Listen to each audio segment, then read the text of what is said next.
Hello, good evening. My name is Richard. This is over and over and over again. It's Matchday Live. Well, we hope it's going to be Matchday Live. I've been given a few potential links to the game. It is, of course, Arsenal versus Brighton, Carabao Cup. It is going to be an interesting game, some interesting lineups, which we'll get into the other side of this. Real Martinelli. It's now with Granit Xhaka. Is it going to be the third goal? It is the third goal. Granit Xhaka with it. That seems.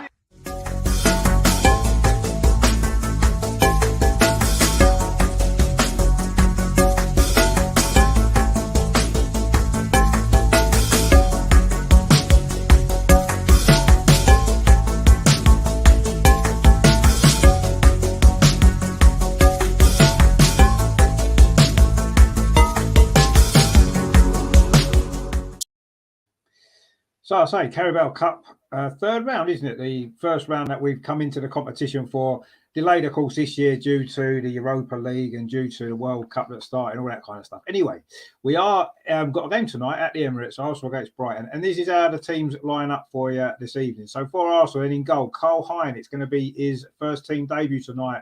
So good luck to him, the Estonian. The back four then, Cedric Suarez, William Saliba, Rob Holding and Kieran Tierney. So couple of changes, obviously, from the Premier League. Well, 3 changes to the Premier League defence. In midfield, Mohamed El-Neni, Sambi Lokonga and Fabio Vieira. A very similar side, isn't it, that played in the Champions League, Europa League last week against Zurich. And the 3 up front, Manquillos gets a chance. Good to see him back in the team. Rhys Nelson and, of course, Eddie Nketiah through the centre. So that's the team that's starting for Arsenal. With quite a strong bench, actually, for Arsenal. Matt Turner, the goalkeeper. And then we've got pretty much the Premier League players, haven't we? Ben White, Oleg Zinchenko, Gabriel, Thomas Partey, Granit Xhaka, Martin Odegaard, Gabriel Martinelli and Gabriel Jesus. So a strong bench for Arsenal. For Brighton, and they've gone pretty strong with their first team lineup as well. In goals, Jason Steele, obviously their second choice goalkeeper, but an opportunity for him.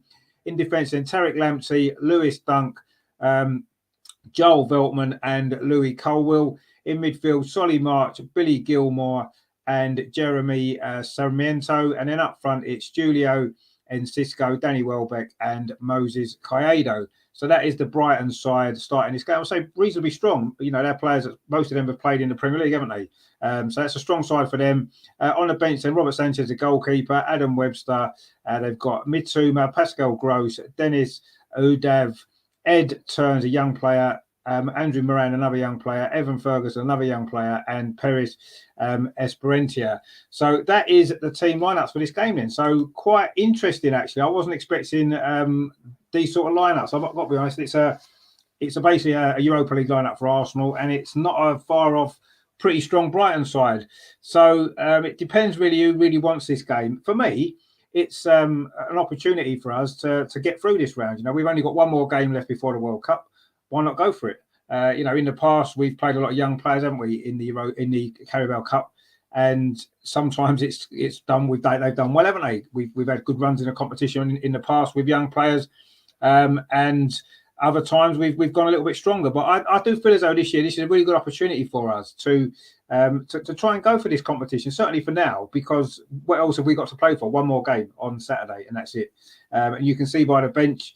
The only worry for me is with all these sort of first 11 players, if you like, on the benches, it's almost like it's though the manager doesn't trust the starting players enough. And rather than putting a load of youngsters on the bench, he's actually gone with a really strong bench, as if to say, well, if you lot on the pitch don't do the job I want you to do, I'm going to bring on the first team, which happened last week, didn't it, in the Europa League? Although that didn't really strengthen the team, did it? Because the performance was worse, actually, when the bigger names came on in that game. So, but it's a good opportunity again for some of these players. Manquillos in particular, he's been in and out of the team, hasn't he? He's not really been given, I don't think, as many opportunities so far as maybe he's deserved, because he started that game against Zurich in their first Europa League game, scored a goal, got an assist, played well. And then we've not really seen that much of him since, have we? So it's a good opportunity for him tonight in a domestic cup game at the Emirates. Good to see what he can produce. Rhys Nelson as well. I don't know whether you saw the show last night I had with Mark Arbour on, who used to be an academy coach at Arsenal.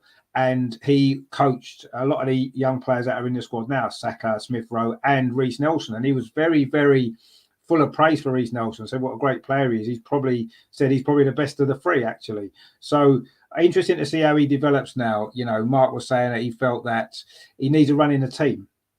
And he's been getting a lot more minutes lately. We saw what impact he made against Nottingham Forest a week or so ago. And if he gets a run of games, then maybe we'll start to see this this ability that that his coaches and other people I've heard say as well that he's got. So he hasn't really managed to show it yet consistently enough in the first team. But a lot of that's down to the fact he's not played enough games, has he? Let's be honest. He hasn't really started enough games for Arsenal. But he's in the side again tonight. So looking forward to seeing what he can produce. And of course, Eddie. The problem Eddie's got, and I think we've all said this before, is he tends to play in a team like tonight. You know, look at the midfield that we've got, El Neni and Lokonga. Whereas when you've got Partey and Xhaka in there, there's more opportunities for Eddie Nketiah to shine and to get a goal and this, that, and the other. And you saw towards the end of last season when he was playing in the Premier League, towards the end of the season, we had a few injuries and whatnot. And you saw what he could do. You know, he got, 5 goals in 10 games or something like that, wasn't it? So, whereas now he tends to play in the second string team, if you like. So it's hard for him, isn't it, to make an impact. But tonight he's got another opportunity. Let's hope he can get a goal. He's got a decent goal scoring record, hasn't he, in this competition?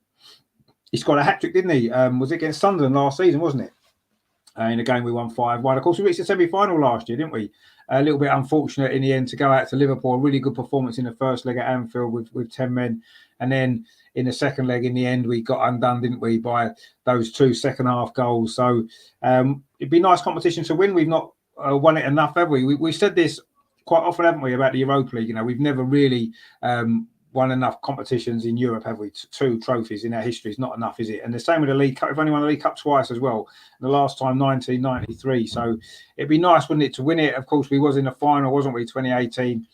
We know what happened there, of course, against Manchester City. Really difficult game that was for us, just after Aubameyang had signed, of course. So, yeah, this is a competition that I would like us to do well in. But obviously, this season, when you look at the priorities, it's got to be top 4, obviously, in the league and the Europa League as well. The FA Cup and the League Cup. Maybe this season, I don't like to write any competition off because a trophy is a trophy. And, you know, let's be honest, Arsenal, that's what we're about, aren't we, as a club? You know, we always mention the fact that Tottenham never win trophies. Well, we need to win trophies, you know, that's what we've got to do. And if we only won the League Cup this season, then a lot of people might look at that as a disappointment, but it's still a trophy, isn't it? And, you know, we can't guarantee we're going to finish in the top 4, even though position that we're in. We can't guarantee we're going to win the Europa League. We can't guarantee we're going to win the FA Cup. So this is a competition that let's try and stay in as long as we can. And who knows? I'm sure if we got to the semi-final, again, we would play a strong team. So, but let's see. You know, I'm not going to take anything for granted as yet. So we'll see. Joe's in the chat, mate. Good to see you. He says, I think that's good rotation. Well, it's similar to last week, isn't it? Yeah, it is good rotation, giving some players time on the pitch which they need. Joe says there, EFL Cup definitely loads of our priorities. Yeah, of course it is loads of our priorities, yeah. But I always try to look on every single competition that we're in to try and win it. That's always been my kind of view, really. Why not try and win it? You know, we're Arsenal, and that's what we should try and do. And yes, we can't win everything. We don't have the squad to do that. We know that, and it's going to be tough to reach any of the goals that we've got ourselves for this season. So let's see what happens. But yeah, it's good. Some of these players. I mean, Manquillos in particular. I'm really excited to see him play again because I think he's got a lot of potential. This young Brazilian lad, and let's hope that he can produce a performance tonight, you know, and help us to get through. But I say it's quite a strong Brighton side, isn't it? I'm maybe a little bit surprised at how strong they've gone, actually. You look through their team, a lot of Premier League experience. Tariq Lamptey, Lewis Dunk, the captain, of course, a very strong defender. Solly Marsh in great form. Veltman as well. And, of course, Danny Welbeck, who we know very well, don't we, from his time at Arsenal. I always felt that he was a lot better player than he was maybe given credit for. And I think a lot of that was down to his injuries, wasn't it? He never played consistently enough games, did he? Because of all the injuries that he suffered. And it would be great, wouldn't it? You know, if he'd been able to stay fit for us, because I do think he would have been a really, really good player, and I do think that he would have made a massive impact at the club. In the end, he was a little bit hit and miss due to his injuries, but of course he did score some big goals for us, didn't he? 2 in particular, I'm sure we all remember, don't we? The winner at Old Trafford in the FA Cup in 2015. What a great goal that was! And then, of course, there was that stoppage time winner, wasn't it, against Leicester in 2016, when we all believed, didn't we, very briefly, that we might go on and win the league that season. It didn't quite work out that way, did it? But yeah, Danny Welbeck, I've got a lot of time for him. I think he's a nice lad. He's a good player. And I wish that he could have had a little bit more luck with injuries at Arsenal. He seemed to. I remember he had a really bad injury, didn't he? I think it was at Manchester City. We was at that game, and I remember he had a bad knee injury, and then he came back and then picks up another injury after about 10 games. And that was his Arsenal career finished. And it's a real shame. But I'm glad to see that he's back, he's fit, he's playing pretty well. What I've seen of Brighton, I've watched Brighton a fair bit. I like the way that they play, particularly under Graham Potter. I've seen a couple of games since the new managers come in.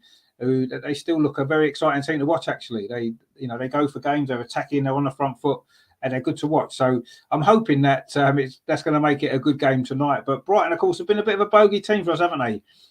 In recent years, they've beaten us at the Emirates, of course, last season, didn't they? In the Premier League, that really disappointed Arsenal performance. Well, we lost that game 2-1, and yeah, it wasn't great, was it? At a time when we were just going through a little bit of a bad run that in the end cost us the top four, didn't it? Or it was part of the reason why we didn't finish in the top four. That really poor performance at home to Brighton.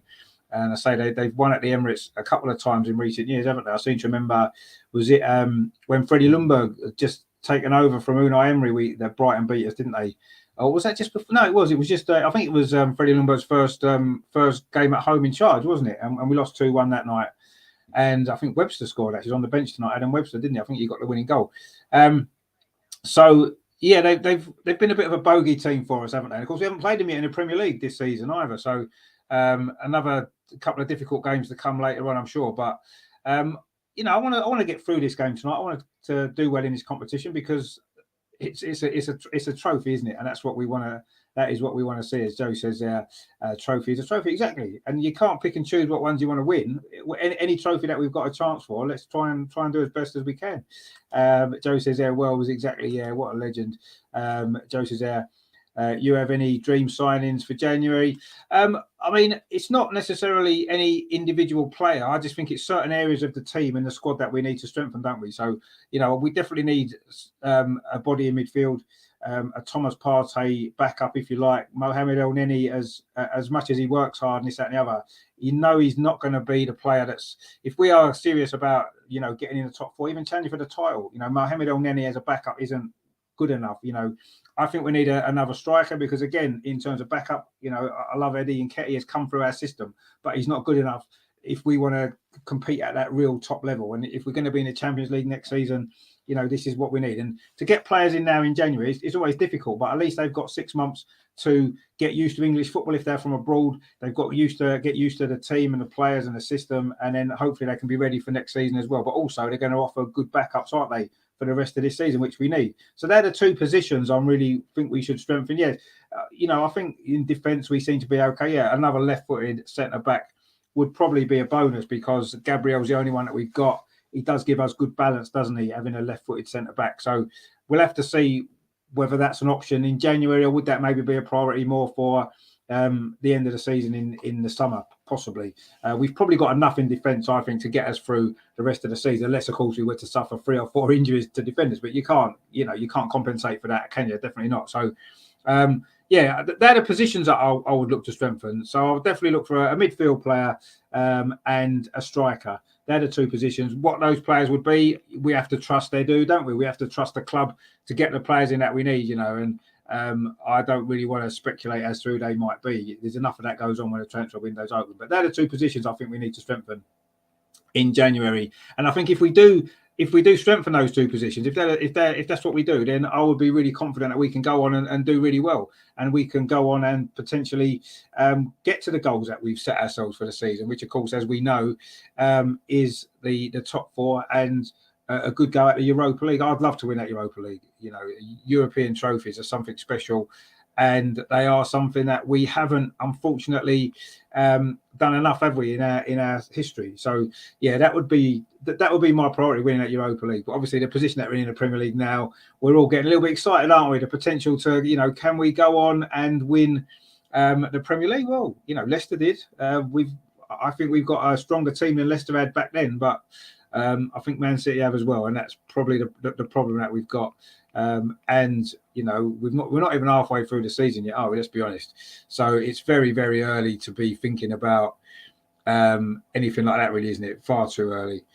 But anyway, we'll see exactly how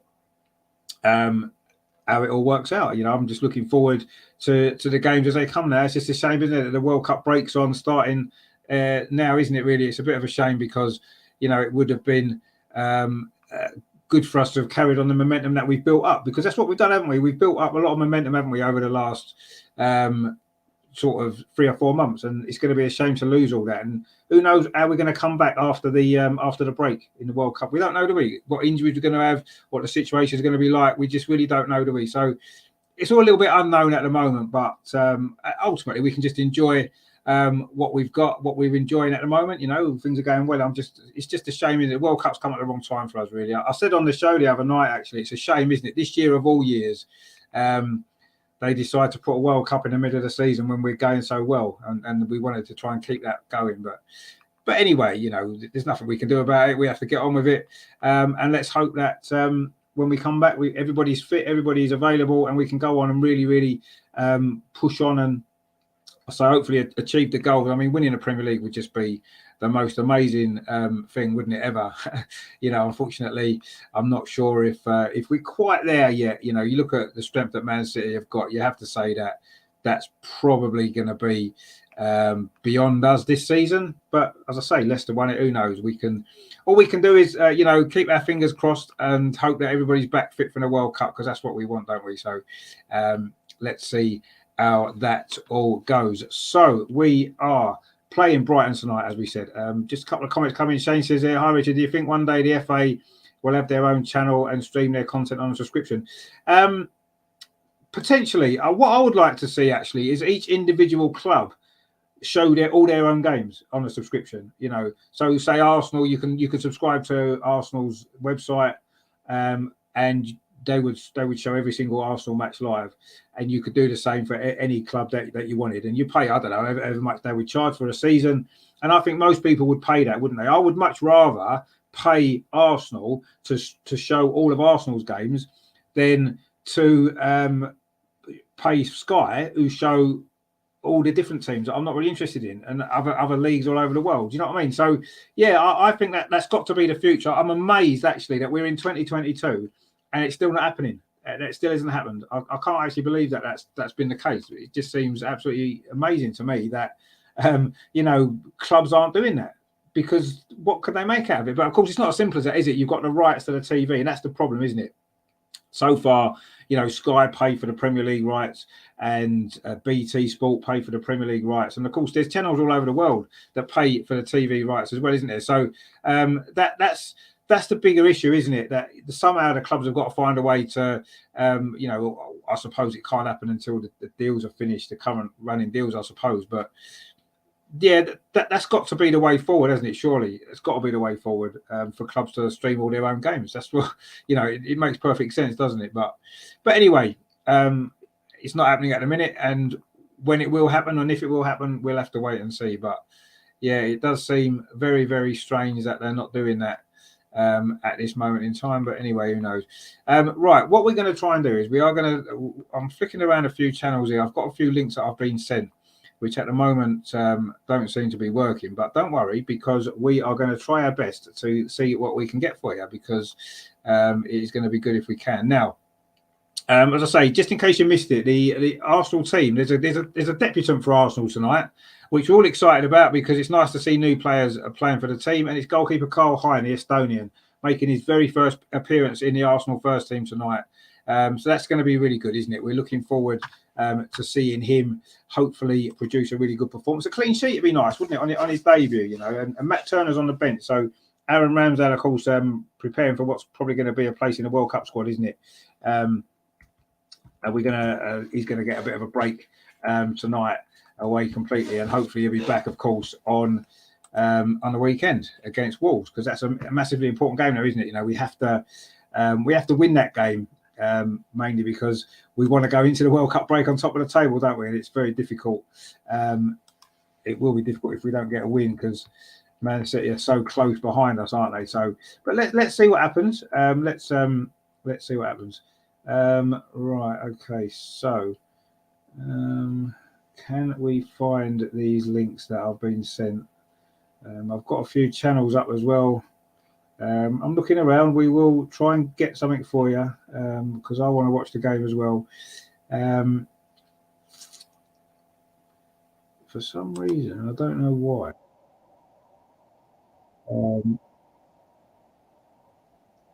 This is a different game, as you can hear. We're not supposed to hear it. That is, that's a Tottenham game. We don't really want to watch a Tottenham game, do we? No, we don't. Don't be silly. Of course we don't. What we want to watch a Tottenham game for? Joe says there, Wolves will be tough with their new manager. No, exactly. I said that the other night. I think that's going to be a really, really difficult game now because every team gets a new manager bounce, don't they? And that's what happens. And unfortunately, we've now having to face that ourselves, aren't we? We've seen it happen before. New manager comes in, a team that maybe are struggling suddenly starts getting better results and better performances. And I do think it's going to be a really tough game.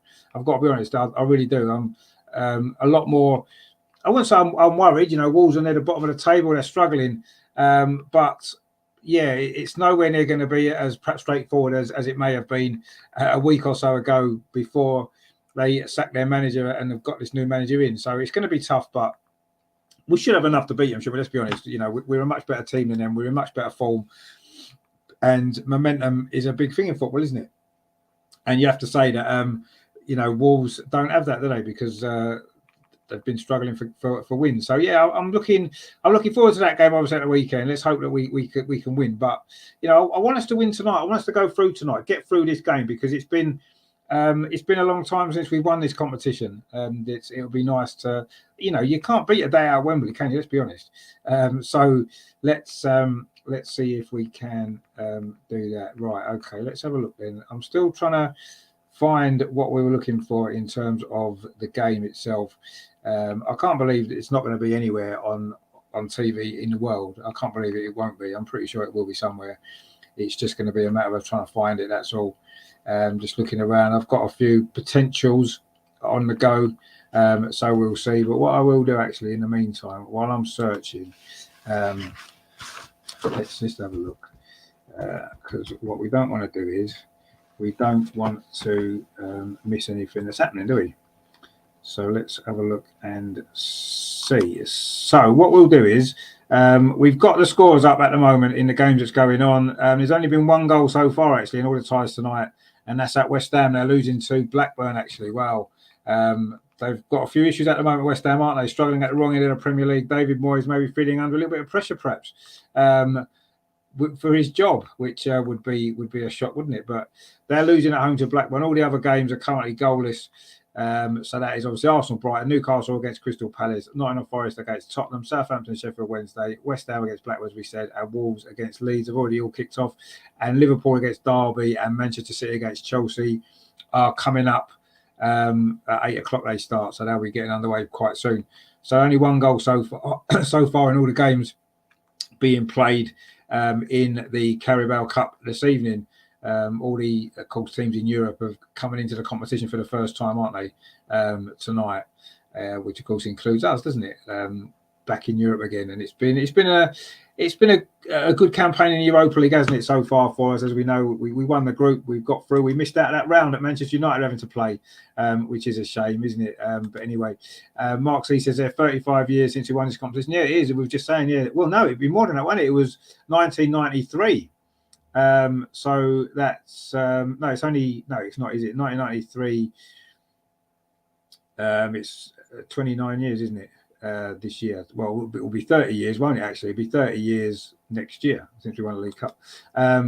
We've got a comment here from Zinch says, "What channel is it on?" I'm not really sure at the moment. I'm just going to see. I've got a few potentials, but so far they don't seem to be working in the way that I hoped. But let's have a look again. I'm going to check a few of these that were on before. It'll be hidden away somewhere. We'll find it. Don't worry. I'm not gonna give up. We're gonna try and get you some football tonight, which is what we want. Arsenal, of course, playing against Brighton in the Carabao Cup. It is currently Arsenal 0, Brighton 0. Carl Hyde making his debut in goal, and Brighton have gone pretty strong with their lineup. It has to be said, really, really strong for them. So we're going to have to see. It's going to be a tough game for Arsenal tonight. It's certainly not. It's certainly not going to be the pushover that we may have been expecting. But Brighton have gone strong. Brighton fancy their chances in this game, and why not? It's a competition that I'm sure they'll feel that they can get a result in, because they're in the top 6 or 7, aren't they, this season? I know they've just changed their manager, but who knows? They're doing pretty well, aren't they? So it's going to be a good season for them, I'm sure. Shane says there, can Martinelli handle the pressure after being called up by Brazil? I see a flack coming his way from some people in Brazil. I hope he gets a chance to prove himself to them. Yeah, I've seen a few things actually sort of questioning, why he was picked in the squad when he's only scored 33 goals in his career or something they were mentioning, weren't they? I've seen all that, and it's ridiculous, really, isn't it? I mean, he's in great form, and if you're any manager taking your country to the World Cup, what you've got to do is you've got to pick your players in form. And that's the one thing that we've criticised Gareth Southgate for. He hasn't picked players in form for their clubs, and that's what you've got to do. Martinelli is in form, and I don't think it's a controversial inclusion at all. I think it's a good inclusion for Brazil. From an Arsenal perspective, I'd prefer it if all our players didn't go to the World Cup and they stayed at home, had a nice rest, did training, worked with a team, played a couple of friendlies and that kind of stuff. That's what I want. That's what I wanted to see happen. But ultimately, we've got great players, international players, and a lot of them are going to be at the World Cup, aren't they? And I'm sure we'll enjoy the fact that they're there. But yeah, overall, I would rather they stayed clear and stayed at home and rested. But it's not going to happen, is it? And I'm pleased for Martinelli because I don't know whether you saw his interview the other day. He did a press conference, didn't he, before the Europa League game? And he was very excited about the prospect of getting selected. So I'm really happy for him. And I hope that he gets some minutes. I hope he does well. And Brazil will be one of the favourites, won't they? I'm sure, to go a long way in the competition. So him and Jesus, I'm sure it's going to be a good tournament for them, isn't it? I'm sure they're going to do well, and hopefully, I say Brazil will have a good tournament, and he'll do well. And like you said, he'll prove people wrong about him, in Brazil, but we'll see how that goes. Mark says, I'm not finding it anywhere. No, I'm not at the moment either. Mark says, I think Martinelli might spend a lot of time on the bench. Oh, no, he will, yeah. I'm not expecting him to start too many games for Brazil. No, I think he's in the squad. Hopefully he'll get some minutes out there, which is what we want to see. But, yeah, I don't know. We're going to have to see how that goes. But to be honest, I wouldn't mind that too much. One, he gets the experience of being at a World Cup, which at his age is a brilliant experience. Hopefully he'll get some minutes. Brazil do well when he comes back with us. He'll be buzzing and flying, and maybe we might get a lot of benefit from that. So I don't really mind if he's going to be on the bench. It might be better for us because the less minutes he plays, the less likely he is to get injured, the less likely to come back tired and leggy. Because I think that's going to be a problem in the second half of the season for a lot of these players that. For a lot of these players that are at the World Cup now, I think in the second half of the season, they are going to get tired and they're likely to get injuries. And that's a worry, isn't it? But anyway, we'll see how it all works out. Let's have a look then. So far, there's been a booking for Moses Caicedo of Brighton for a bad foul. And there's been a shot from Brighton as well.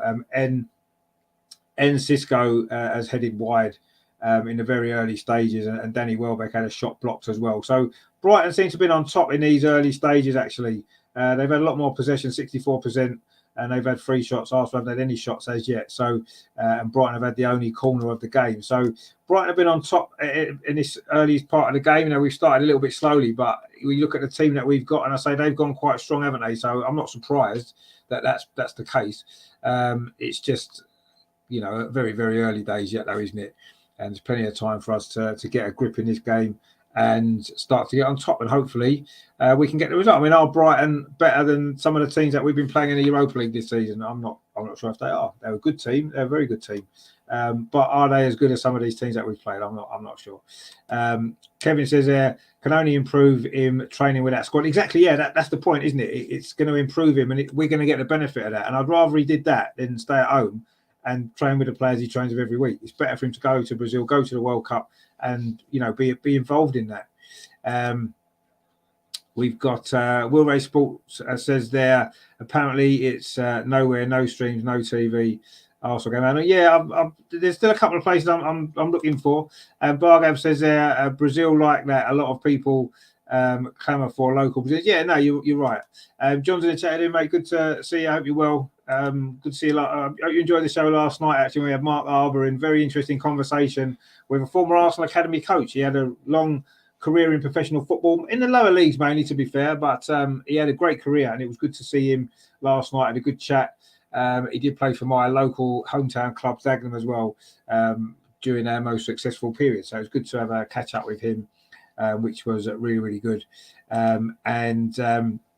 Will Rally Sports says, have you seen our bench? Well, a lot of reserves playing tonight. Yeah, the bench is very strong, isn't it? We said that before, and it's almost like, and I get the feeling, I don't know what you guys think, but I kind of get the feeling that the bench is strong because does Mikel Arteta really trust them players to be able to do the job? You know, we've had a lot of kids on the bench in previous years in this competition, haven't we? But we haven't had, even in the Europa League, you know, we've had a strong bench. And yeah, we've got a very strong bench tonight. So it'd be interesting to see how that works out, because, you know, what we don't want to do is we don't want to risk injuries now in this last game before the World Cup, do we? Because it's so important that we can go into the break on top of the Premier League. And that's what the focus has to be on, doesn't it? It's got to be. And that's why the starting lineup's as it is. But then, you know, William Saliba's in the team. Kieran Tierney's in the team. These are players that, you know, have played in the Premier League recently. You know, Saliba played at the weekend, didn't he? So, you know, this is it's a tough one, isn't it? Because Mikel Arteta said himself, didn't he? We don't have the depth in the squad that we maybe need to be able to pick a really strong second team, if you like. And yeah, you could say a lot of these players tonight, you know, Cedric's played a lot of experience in the Premier League. William Saliba, of course, we know how great he's been playing. Rob Holding's got a lot of experience. Kieran Tierney's a good player.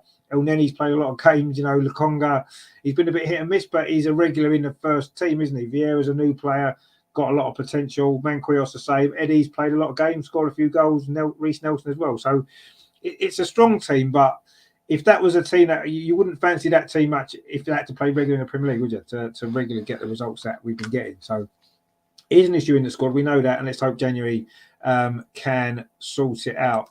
Mark C says it's not being aired anywhere amongst the US streaming channels. No, it's not that I've found so far. There's an Indian channel apparently that might have it, but I can't get a link to that at the moment. Will Rally Sports says, are you allowed 5 subs in the Carabao Cup or 3? Oh, that's a good question, actually. I assumed it was 5. I did assume it was, but now you've mentioned it, that's got me questioning it now. I don't know, actually. I'll try and find out for you. I'm assuming, actually. Well, no, because there's 9 on the bench, isn't there? So it's a full. Yeah, I think it probably will be 5, because I think that's the rule across all competitions, isn't it now? The 5 subs. I don't think it's just the Premier League rule, is it? Because it's in Europe as well. I'd assume it is. We'll have to see. Actually, that's a very good point. I will try and find it out for you. Just to update you with the scores, it's 0-0 everywhere. All the ties tonight, except for West Ham, are losing at home to Blackburn. So that could be a shock result there, couldn't it? And it may well be an important result for David Moyes as well, because he's already under a little bit of pressure, isn't he? Some West Ham fans want him gone, a growing number, because they are struggling at the wrong end of the Premier League. For what reason, I'm not sure. You know, they've had the European competition again, and you know, West Ham don't have the depth maybe, but they're still a good team, aren't they? So I'm quite surprised at how badly they're doing actually this season so far. But anyway, we've got our own issues to worry about. We've got our own things going on at our club, so I'm not going to worry too much about West Ham. But yeah, it's a strange one for me, because they're a good team, aren't they? Will Ray Sports says, I'm guessing 5. I've not checked. No, I'm assuming it's 5. I didn't even question it until you brought it up a minute ago, so I don't really know. Will Ray Sports says, West Ham are playing awful. Wonder if he gets sacked soon. No offense to him. Yeah, they don't look as though they're playing that well. I mean, I've watched a couple of their games and they are struggling. I don't know why. But yeah, he may well get sacked, and it's a shame, isn't it? But, you know, it's a results business, isn't it, in football? And not all managers, not all clubs are going to back the manager the same as what we did and we've done with Mikel Arteta. And that's the fact, isn't it? We've seen already in the Premier League this season, a lot of managers have been sacked. Wolves, who we play Saturday, they've changed their manager. I mean, Brighton didn't sack their manager. They've got a new manager in, you know, from earlier in the season. There's been a few, hasn't there, already? So Bournemouth, of course, is another one. So, yeah, it happens now. It is a results business, isn't it? A lot of pressure at the top level. Kevin says there it's 5 in cups, same as league. Yeah, I assumed it was, mate. Yeah, thanks for clarifying that for us. Will Ray Sports says there, if they lose to Blackburn, could be bye Moyes. Yeah, it could well be. We'll have to wait and see about it. Oh, we've got news coming through. Exciting news, Jeff. It is Arsenal 1, Brighton 0. Eddie Nketiah has got the goal with his right foot, left hand side of the penalty area. And Arsenal got the goal 20 minutes in. Eddie Nketiah has got the goal. So it is time for a little bit of this.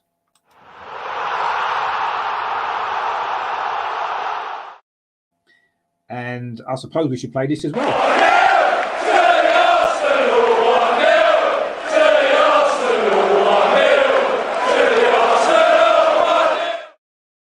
And it is 1-0 to the Arsenal. Eddie Nketiah with the goal. We said he's got a great goal scoring record in his competition, and he's done it again. He got what was it, 4 or 5 last season in the Carabao Cup, didn't he? He got a couple the season before as well, and he's got one tonight. Eddie Nketiah with the goal. Arsenal lead after 20 minutes. Will Ray Sports says 1-0 Nketiah get in. And Terry says 1-0 Eddie indeed. Good to see Terry again. He says evening Richard, all in the chat.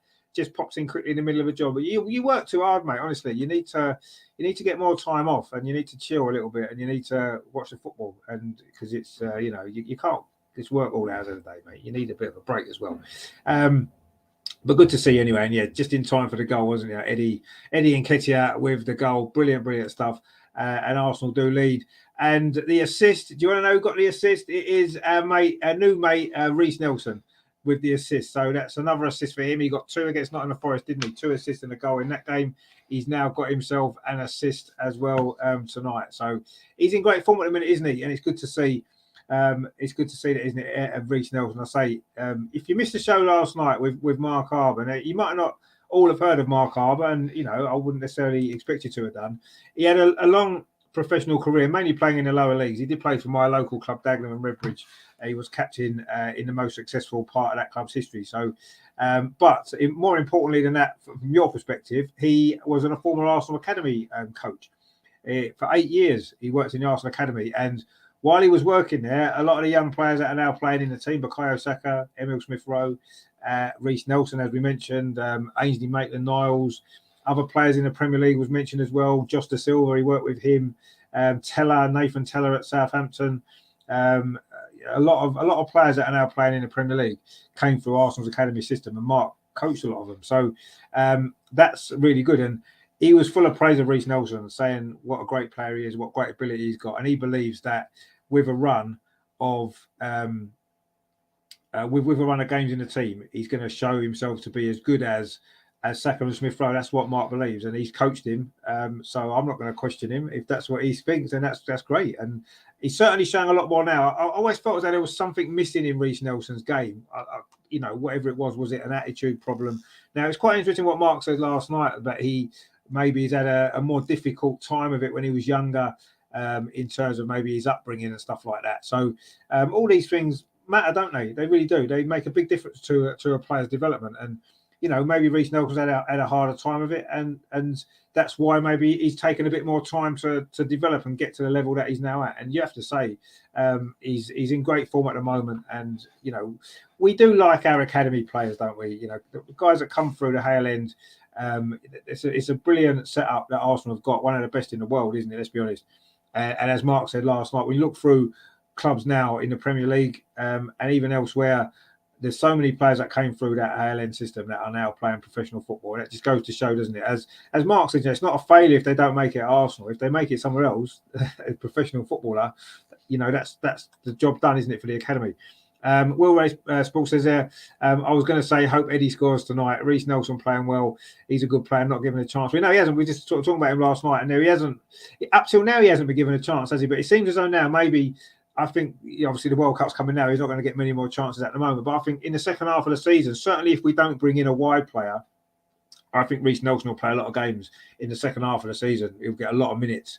And yeah, that's going to be interesting to see how he develops, because we saw with Eddie as well, didn't we? Until last season when he hadn't really played a run of games, we saw when he got that run of games at the end of the season, he stepped up and scored goals. Is he quite good enough to be the starting striker? No, he probably isn't. But he can step up and do a job. And I think Rhys Nelson is a little bit younger. He maybe could be that guy, couldn't he? We'll have to see. Will Ray Sports is there on loan a lot of France and Germany. He was at Hoffenheim, wasn't he? He was at Feyenoord, wasn't he? his last loan was at Feyenoord, I think it was. Shane says that Eddie could have scored an overhead kick from the halfway line with his hands in his pockets, and in this day he's not on TV. Well, yeah, well that's what he did score. It was a fantastic overhead kick from the halfway line. That was exactly what the goal was. Rhys Nelson took the ball around 5 players. What he did was he was on the edge of the penalty area, but he decided to run backwards. He ran all the way back to the halfway line, chipped it up, and Eddie done a sort of overhead kick from inside the centre circle that went into the top corner. That was the goal. And that was the goal, so it was great. Just a shame no one can see it. Will Ray Sports says, yeah, Southampton losing at Sheffield Wednesday. Just let you know. Oh, okay, yeah, I wasn't just looking at it. Because here they are, yeah, Sheffield Wednesday. So they had 3 goals then. Arsenal 1, Brighton 0, Southampton 0, Sheffield Wednesday 1, and West Ham 0, Blackburn 1. And it goes to show, doesn't it? You know, you need to be ready for these games against. I mean, we're not playing a lower league team, but you can be at home like Southampton and West Ham, and you can still be losing to these lesser teams. Mohamed El Neni's just been shown a yellow card for a foul, and it was a foul on his old friend Danny Welbeck. So let's hope Danny Welbeck doesn't get injured from that, because he's had nothing to do with his career, hasn't he? Terry says enjoyed the show last night. What an interesting guy, Mark. Just enough. Yeah, no, he was a very interesting guy. Yeah. And the fact that he'd worked at the academy was some really good insight that he managed to give us on the channel. So if you didn't watch it last night, it is there on the channel still. Go back and check it out, please. And it is really good. You'll enjoy it, definitely. Mark C says maybe he's matured late. Ian Wright matured late, and we all know how he turned out. Yeah, I mean, Ian Wright, I suppose, a slightly different journey to his professional career. Getting into it really late, playing sort of amateur football, wasn't he? Whereas Rhys Nelson obviously came through the Arsenal Academy. It's a different route, it's a different system. But yeah, you're right. Maybe he's just going to be a late developer. Some players are, aren't they? Anyway, we've just getting more news in. We have got more news in, and it's not good news, unfortunately. Brighton have won a penalty. It was Danny Welbeck was brought down by Carl Hine, who was shown a yellow card. And it's Danny Welbeck with the goal. Danny Welbeck has equalised on his return to the Emirates. It is Arsenal 1, Brighton 1. So the lead didn't last that long, did it? Carl Hine, a goal kick on his debut, concedes a penalty and gets a yellow card. So not great for him. Will Ray Sports says 1-1 penalty, yeah. Kevin 1-1, 1-1 says Terry. Kevin penalty, yeah, it was a Brighton penalty, yeah, it was. And it's Danny Welbeck. So I suppose ultimately, if we can't get too annoyed that Brighton have scored because it's Danny Welbeck, and we've got a lot of time for Danny Welbeck. But yeah, disappointing from the goalkeeper there to get himself a yellow card. And it is 1-1. 2 goals in the first 27 minutes at the Emirates. 27 minutes played. Arsenal 1, Brighton 1. Eddie Nketiah with the Arsenal goal, the overhead kick from the centre circle, and Danny Welbeck just scored a penalty after he was brought down by Arsenal goalkeeper Carl Hine, who got himself a yellow card. So it's 1-1, and it's still under them other 2 goals. Sheffield Wednesday are leading at Southampton, and Blackburn are leading at West Ham. So they are the scores up to date for you. And yeah, Arsenal just been pulled back. Now, of course, remember, this game, it will be decided tonight, and there won't be extra time. It goes straight to penalties at 90 minutes. So are we going to have a lot of drama later on about 9:30? We'll have to wait and see. If it stays like this, we will. We'll have some big drama, won't we? Some penalty shootout drama, but let's see. But yeah, it's 1-1 at the moment. Not what we wanted, really. John says there, hi to everyone in the chat. Yeah, how you doing, John? Good to see you again, my friend. Really, really appreciate your comments and your support that you've shown the channel in the last few weeks since you found us. So I'm glad that you did find us. It's good to see you again. And Terry says, evening, John. That was bad timing. Yeah, well, unfortunately it was, but just because you came in when we scored, Terry, don't take it out on John. It's not his fault. But yeah, I mean, it was unfortunate timing. But anyway, it's good to see John and good to see everybody else. If you are new here, please consider subscribing to the channel, because we do cover the Arsenal women and the Arsenal men, and we do some great shows as well. We've got some great presenters as well that do some great shows. We've got one tomorrow, actually. Adam and Steve are in. They're doing the Arsenal Social Extra. That is a really fun show, looking at all the social media stuff involving Arsenal, looking back on obviously the game against Chelsea and looking ahead to Wolves. Probably look at this game as well, I'm assuming. That's on tomorrow night, 8 o'clock. So please join the guys for that. That's going to be really good fun. And then on Friday, we're covering the Lionesses game against Japan. And then, of course, Saturday evening, the big one, the final game before the World Cup. Arsenal playing away at Wolves at Molineux.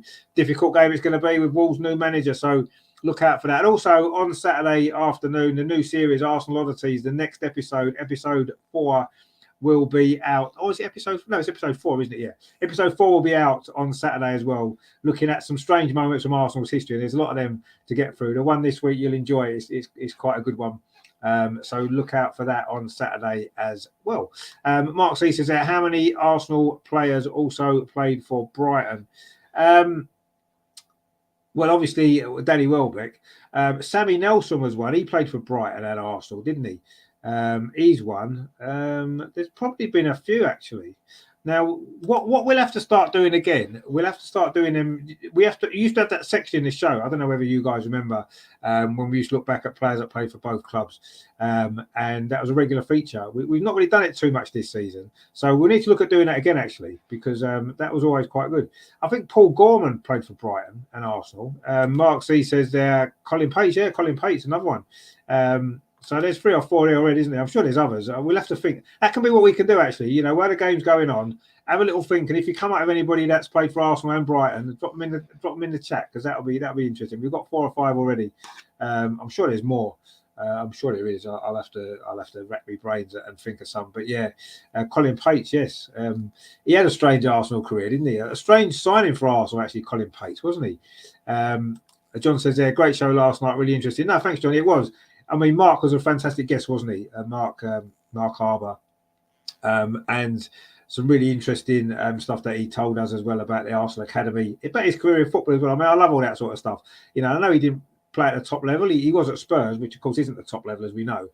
He was at Spurs as a youngster, and it was quite. I love the little story he said when he almost got on at Highbury when he was at Tottenham, game at Highbury, and he was a central defender, Mark, in case you don't know, and he was on the bench, and one of the Tottenham central defenders, I think it was Gary Mabbutt at the time, got an injury. There wasn't long left in the game, maybe 10 minutes to go. So the Tottenham manager, who I think it was George Graham, he said, actually, it may well have been George Graham, had said, get warmed up, Mark, you're coming on.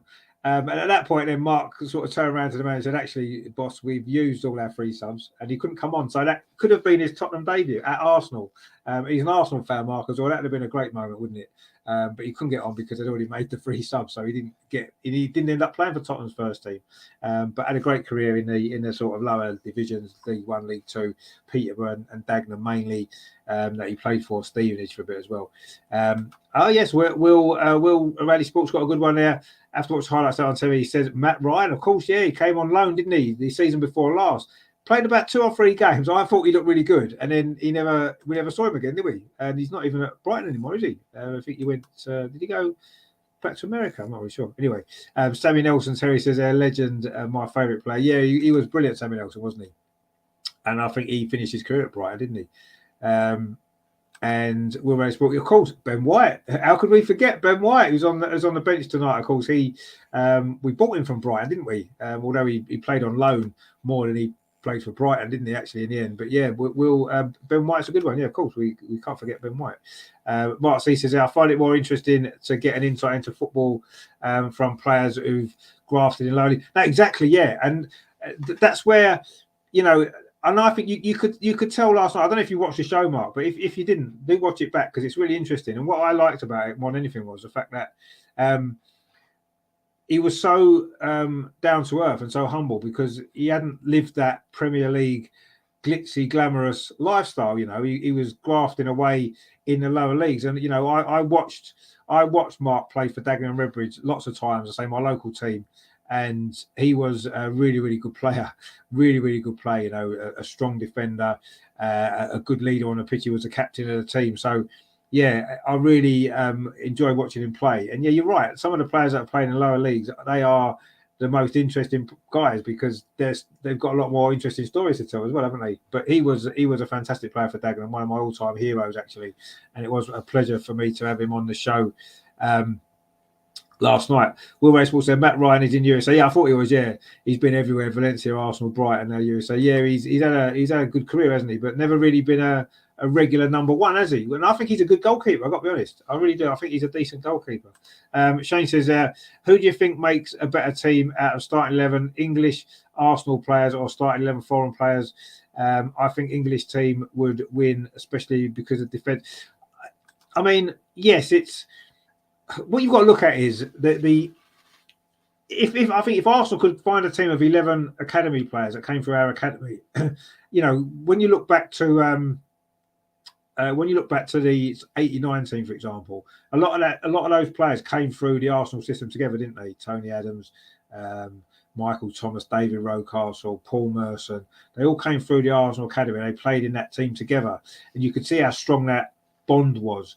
And yes, I do think you get that more with English players. And I think if you've got 11 foreign players, they don't have that same connection because they're all from different countries. They've all had different upbringings. They're all from different parts of the world. And it's more difficult, I think, to get that team spirit and them to gel as much. Whereas if you've got 11 English players, I think it's far easier, especially if they have grown up together. But so I agree with you, yeah. But football's changed, hasn't it? You know, the foreign players are here; they're very good, most of them, and they've added a lot to the English game, haven't they? So, and to us as Arsenal fans, I mean, we've seen some great foreign players, haven't we, over the years? You know, some of the all of our great players that we've had, the greatest players that we've had, most of them have been foreign, haven't they? Bergkamp, Henry, Patrick Vieira, Robert Pires, all these great players, you know. So yeah, we like them as well. Will Ray Sports says Dagenham Redbridge in Conference or Vanarama Nation League. Yeah, they are now. Yeah, I mean, when Mark played, we got into the league in League Two, got promoted to League One. Incredible rise. And yeah, that was great times. Will Ray Sports says there.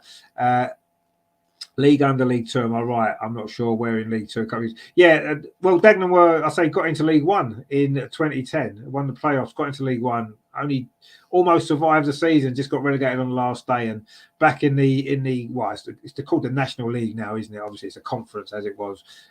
So yeah, but been back down there again now. But who knows? Maybe they'll get their way back into the Football League again. It'd be great, wouldn't it? And Will Reddy, Sports says there again, Charlie Patino playing well for Blackpool. He is. He's on loan. Sure, he is. Scored the other day. He scored a couple of goals. He scored a few, hasn't he? He's doing really well for Blackpool, actually. Anyway, let's get a quick update on the scores. Then 37 minutes played. It is Arsenal 1, Brighton 1. Eddie Nketiah gave Arsenal the lead. Danny Welbeck's equalised from the penalty spot. Rhys Nelson has just had an effort blocked from the edge of the area. And Eddie Nketiah's had a shot. He's just fired wide as well. That's all since the goal. Other than that, there's no more goals in any of the games. Man City, Chelsea's 0-0. Liverpool, Derby's 0-0. Wolves, Leeds 0-0. West Ham 0, Blackburn 1. Southampton 0, Sheffield Wednesday 1. Forest 0, Tottenham 0. Newcastle 0, Crystal Palace 0. And I say Arsenal 1, Brighton 1. So there are your scores on the doors in this Carabao Cup third round evening. Arsenal playing Brighton, of course, at the Emirates. Will Raleigh Sports is there. Unless they bought him, he looks good. No, they haven't bought him yet. No, he's on loan. And I think that what's going to happen with Charlie Patino is I think that he'll have this loan at Blackpool this season in the Championship and he'll come back. If you remember, Emile Smith-Rowe, he was on loan. He went on loan abroad, but he also had I don't know if it was a full season or if it was half a season at Huddersfield, didn't he, in the Championship? And that really toughened him up, got him used to playing regular, and he came back and was even better, wasn't he? And he's really pushed on. And I think Charlie Patino is going to be the same. I think Charlie Patino will be back at Arsenal next season, and I think he'll be in the squad. Hopefully he'll be in the Champions League, and I think he'll be in the Champions League squad. He'll come on in games, playing at this competition here, and all that kind of stuff. And hopefully he can really develop because we know what a great player he is. Will Raceball says, I didn't realise that Nathan Jones got the Southampton job today. Yes, he did. You're right. He is in charge today. Oh, right. Yes, he was, of course. Yeah, because Ralph Hasselhurtel got sacked, didn't he, the other day? And yes, it was today. Oh, yeah, it wasn't out today. I remember seeing about that earlier. As it says there, what channel is it? I can't find one at the minute, mate. Sorry, I've been looking everywhere. I haven't managed to find one. I've kind of almost feel that we may have to not be able to find one. It doesn't matter. We'll keep you entertained anyway with everything else that's going on. Good to go through the comments that are coming in. Will is in charge today. Yeah, exactly. Yeah, he's in charge today. Yeah, I did hear that earlier on. But yeah, not the greatest start for him so far, but it's still early days. West Ham have equalised, guys. West Ham have equalised against Blackburn. It is 4-0. Has scored for West Ham. 38th minute there. West Ham 1, Blackburn 1. So they're back in it now. And so that's good news for them. And it might keep David Moyes in his job a little bit longer, mightn't it? Who knows? Anything else been happening at Arsenal? No, the last bit of action that we had, Rhys Nelson, it was with a shot from the edge of the box. It was blocked. after a ball from Eddie and Ketty. So those two seem to be linking up quite well, don't they, Eddie and Rhys Nelson? I always kind of felt that they would. One, because they've come through the system together and they know each other very well. And they kind of seem to complement each other quite well, don't they, in the sort of way that they play. So good to see them linking up. I say it was Rhys's assist for Eddie's goal, and they just linked up again there for Rhys Nelson's shot, which was blocked as Arsenal look to try and get back in front again. But January says live commentary on Arsenal website. Yeah, there is. Yeah, but I don't want to listen to that through them really, just because it's annoyed me that they've got cameras and they're not showing it. But anyway, I know it's not always as simple as that. But anyway, we will keep you updated with everything that's going on. I suppose what I could do is I could actually listen to that, couldn't I? And actually, should we try that?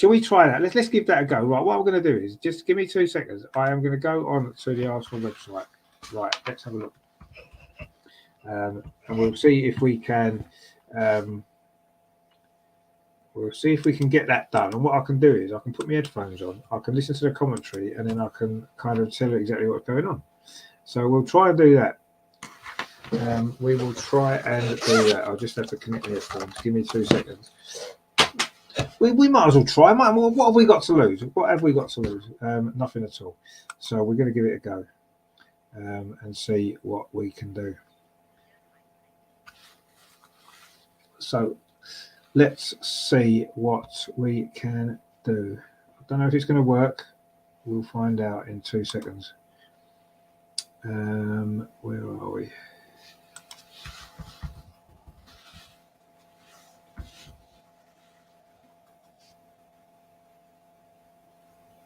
Right, okay.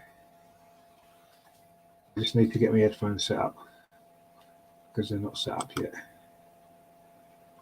but they will be very, very soon.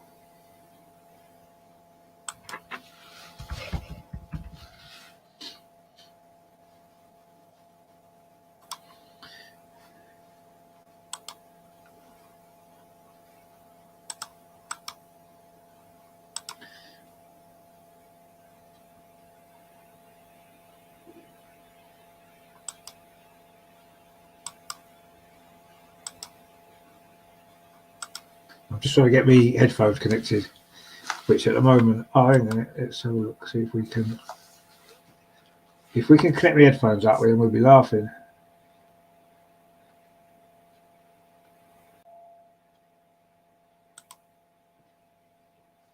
Right, okay, so let's have a look.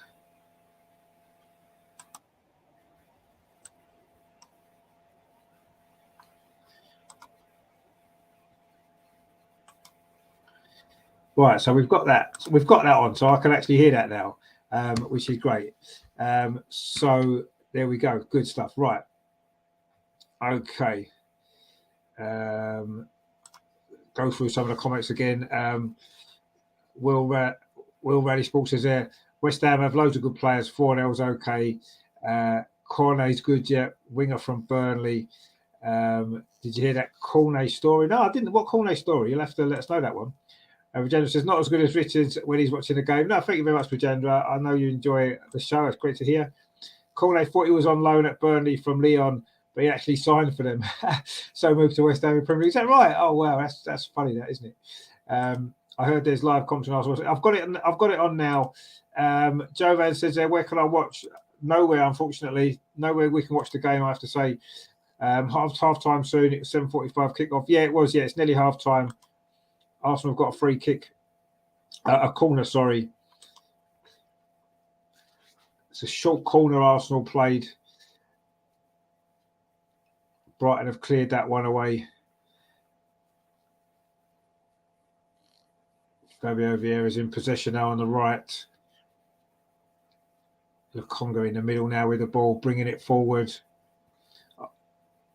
we're into the final few seconds here, and this first half is still Arsenal 1, Brighton 1.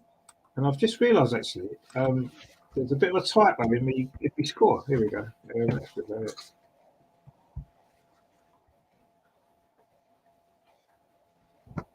And Arsenal coming through. Marquinhos had done well over on that far side, but he couldn't quite get across him. But Tierney's in possession now. There's going to be 3 minutes of stoppage time at the end of this game, which is going to be good. Will Rally Sports says their commentary better than nothing because it's not on the radio. I don't know. It should be 45 minutes. Yeah, we're into a stoppage time. A little bit of stoppage time left. Which is good. And it's funny enough because the co-commentator is Jeremy Aliadier. Do you remember him? Who played for Arsenal? He was in the Invincible team, wasn't he, in the squad? And he's actually the co-commentator, which is nice to hear.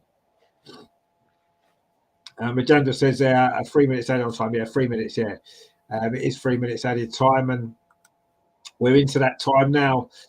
Just to check on the other scores, then still no more goals. It's Arsenal 1, Brighton 1, Newcastle 0, Palace 0, Forest 0, Tottenham 0, Southampton 0, Sheffield Wednesday 1, West Ham 1, Blackburn 1, Wolves 0, Leeds 0, Liverpool 0, Derby 0, and Man City 0, Chelsea 0. Those last two games only kicked off at 8 o'clock, so they're a little bit further behind than we are. So we are into the final, a few minutes now of stoppage time at the end of this first half. Arsenal 1, Brighton 1. Are we going to get a penalty shootout? Wouldn't that be exciting? Stay with us for that because that'll be really good. Will Rally Sports says at least you get action when it actually happens. Well, Aliadier flashback, that was ages ago. No, it was, yeah. I mean, he had something about him, Aliadier, didn't he? He never quite made it, but look at the players he had around him. You know, Thierry Henry and all those great players that we had at the time. So it's not surprising he didn't quite manage to get many games at Arsenal, but he was a great player, wasn't he? El Neni with a shot. Oh, El Neni's shot's deflected wide. It's going to be a corner to Arsenal at the very end of stoppage time at the end of this first half. John says there, it'll be interesting to see will he bring on the big gunners if it doesn't look like Arsenal scored. Yeah, I mean, this is the thing, isn't it? I think we will. I think he will bring on, you know, Jesus, Martinelli, Odegaard. They'll all come on, won't he? RB says he destroyed Wolves in the League Cup years ago. He did. I remember that game. He played really well, didn't he? Was that the 5-1? It was, wasn't it? When we won 5-1, and I think he scored a couple of goals, didn't he? I think that was the game when Fabregas became our youngest ever goal scorer, didn't he? In that Wolves League Cup tie, the Aliadier game, as we like to call it now. I suppose we can call it that, can't we? But the corner didn't come to anything. It was cleared away by Brighton, and we are now into the final few moments here of this first half at the Emirates. Arsenal 1, Brighton 1.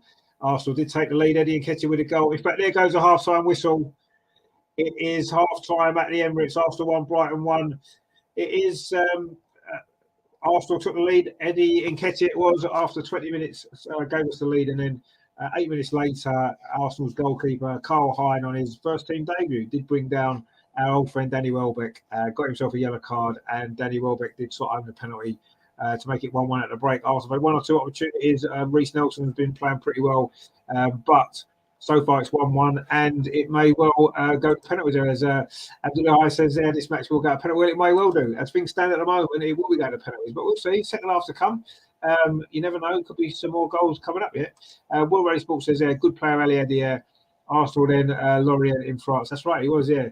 That was 2010-ish. I wonder if Jesus or Martinelli comes on early. Yeah, I think if it stays at 1-1 with 15, 20 minutes to go, you would imagine it will start bringing on some of these big name players, if you like, to try to win us the game.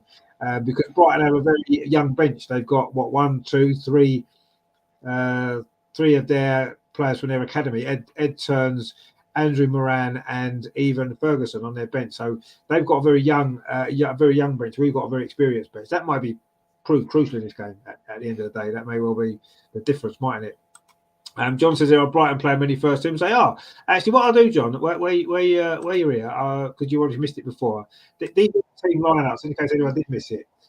Actually, I'll just take the comment there so you can see it all there. So I say Brighton's lineup is Jason Steele, Tarek Lamptey, Lewis Dunk, Louis Colwill, Joel Veltman, Solly March, Billy Gilmore, Julio Enciso, Jeremy Sarimento, Danny Welbeck, and Moses Cosieda. So yeah, reasonably strong Brighton team there, isn't it? You got to say. And we've got a Europa League team, except for Carl Hyde in goal, the young goalkeeper, the young Estonian, making his debut.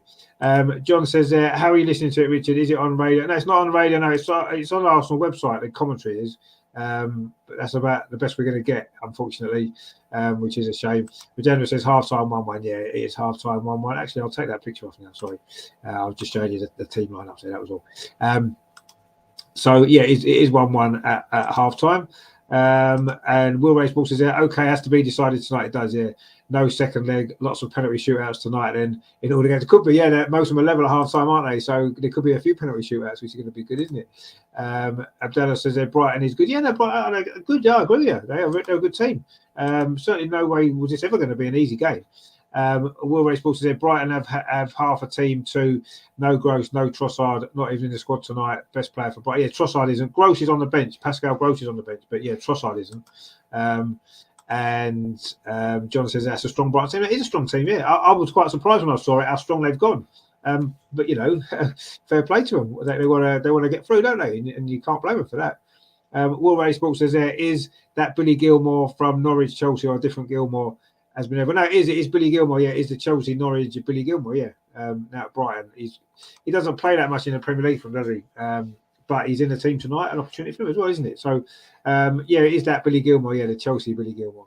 He's got a brother, hasn't he? I can't remember who his brother. Who did his brother play for? I can't remember now. Is it Charlie Gilmore, his brother? I think it might be anyway.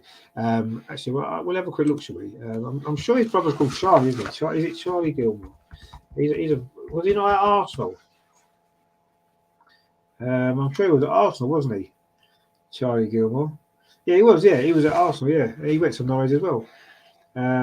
He played for Telstar on loan, and he is currently playing. Well, he was playing for St Johnstone. I don't know if he still is actually. I know he's at Cove Rangers apparently. Oh, there you go. But that's his brother, isn't it? Because yeah, actually, did Billy Gilmore? Did he come through Arsenal's academy as well? I'm sure they're brothers, aren't they? Pretty sure they are. Anyway, yeah, that's Charlie Gilmore, yeah, but it's Billy Gilmore that's playing for Brighton anyway, which is good. David says Hine, I can't blame him for the mistake. He's still going to get. Now, of course, yes, his first game, isn't it? He's going to make mistakes, isn't he? Will Ray Sports says thanks for putting the teams out. Yeah, no problem at all. John says the same there. No worries. What I normally do, I normally put them on right at the start as well. When I start the show, obviously I know people join as the show goes on. So yeah, I thought I'd put that on just so you can have a look. Will Ray Sport. Also, I'll just catch that one. Doesn't he play in the lower leagues? Charlie Gilmore. I've heard him. Yeah, Charlie Gilmore was playing in Scotland. Not too sure where he's playing at this moment. Actually, Cove Rangers is where he is. Yeah, in Scotland. I think that's where it is, isn't it? He's number 14 for them actually. Cove Rangers. He plays for. Which are in Scottish League, what league are they? The Championship, Scottish Championship. That's where he's playing. So didn't quite work out for him too well, did it? We talked to Mark last night about the Arsenal Academy players. Obviously, he came through Arsenal's Hale End Academy. Didn't quite make it in the Premier League, has he? But anyway, but yeah, that's Charlie Gilmore. Will Ray Sports says, "Where's Hine from? Estonia, Austrian? Sounds like German." No, he's Estonian. Yeah. He is Estonian, and it is his first game. So, well done. Congratulations to him. And he hasn't managed to keep a clean sheet because he did concede a penalty. But anyway, hopefully Arsenal win the game. And of course, if he does go penalties, he could end up making a real name for himself. But having said that, though, I wouldn't be surprised. This might sound a bit strange, but Matt Turner's got a very, very good penalty saving record in his career. That's one of the things that he's noted for, Matt Turner. He's on the bench. Now, if the game's likely to go to penalty shootout, would Mikel Arteta bring Matt Turner on for the penalties? Maybe, who knows? Or would he stick with young Carl for that? We'll have to wait until that'd be interesting, wouldn't it? But yeah, that's just a little thing there to think of. Maybe Matt Turner, would he come on for the penalty shootout? If it's looking that way with a couple of minutes to go, we saw. Do you remember that? Was it the League Cup final, wasn't it, when Chelsea's goalkeeper Azari Malaga didn't want to go off, did he? They wanted to change him. Was it Willie Caballero was on the bench? I know he's got a good penalty saving record, and they were going to make that change, wasn't they? And he didn't want to go off, did he? And I think they win that penalty shoot anyway. I think they did, didn't they? But anyway, yeah. So goalkeepers, maybe he'll make a change. Who knows? That could be. If we've got any subs left, we don't know yet, do we? He may well throw all the subs on to try and win the game in 90 minutes, which would be better, wouldn't it? Really, let's be honest. Although, from an entertainment point of view, I think a penalty shootout could be quite fun, couldn't it? So we'll have to see. But anyway, they're just doing some halftime stuff on the Arsenal website at the moment with Adrian Clark. If you remember Adrian Clark, who of course played for Arsenal, didn't he? Back in the 90s, I remember him playing a few games for Arsenal, a midfield player, wasn't he? Had a decent career, didn't he, in the end? Will Rally Sports says here, okay, he's the third keeper behind Matt Turner. Did Gunnarsson, Iceland from Dion leave? God, he was awful. Runnarsson it was, yeah, Runnarsson, yeah, not Gunnarsson, Runnarsson. Gunnarsson would have been a better name, wouldn't it, for an Arsenal goalkeeper? Maybe he would have played better if his name was Gunnarsson. Only played one game. I think he played more than one game, didn't he? I remember he had a absolute nightmare game, didn't he? That was in this competition a couple of years ago against Manchester City around Christmas time, wasn't it?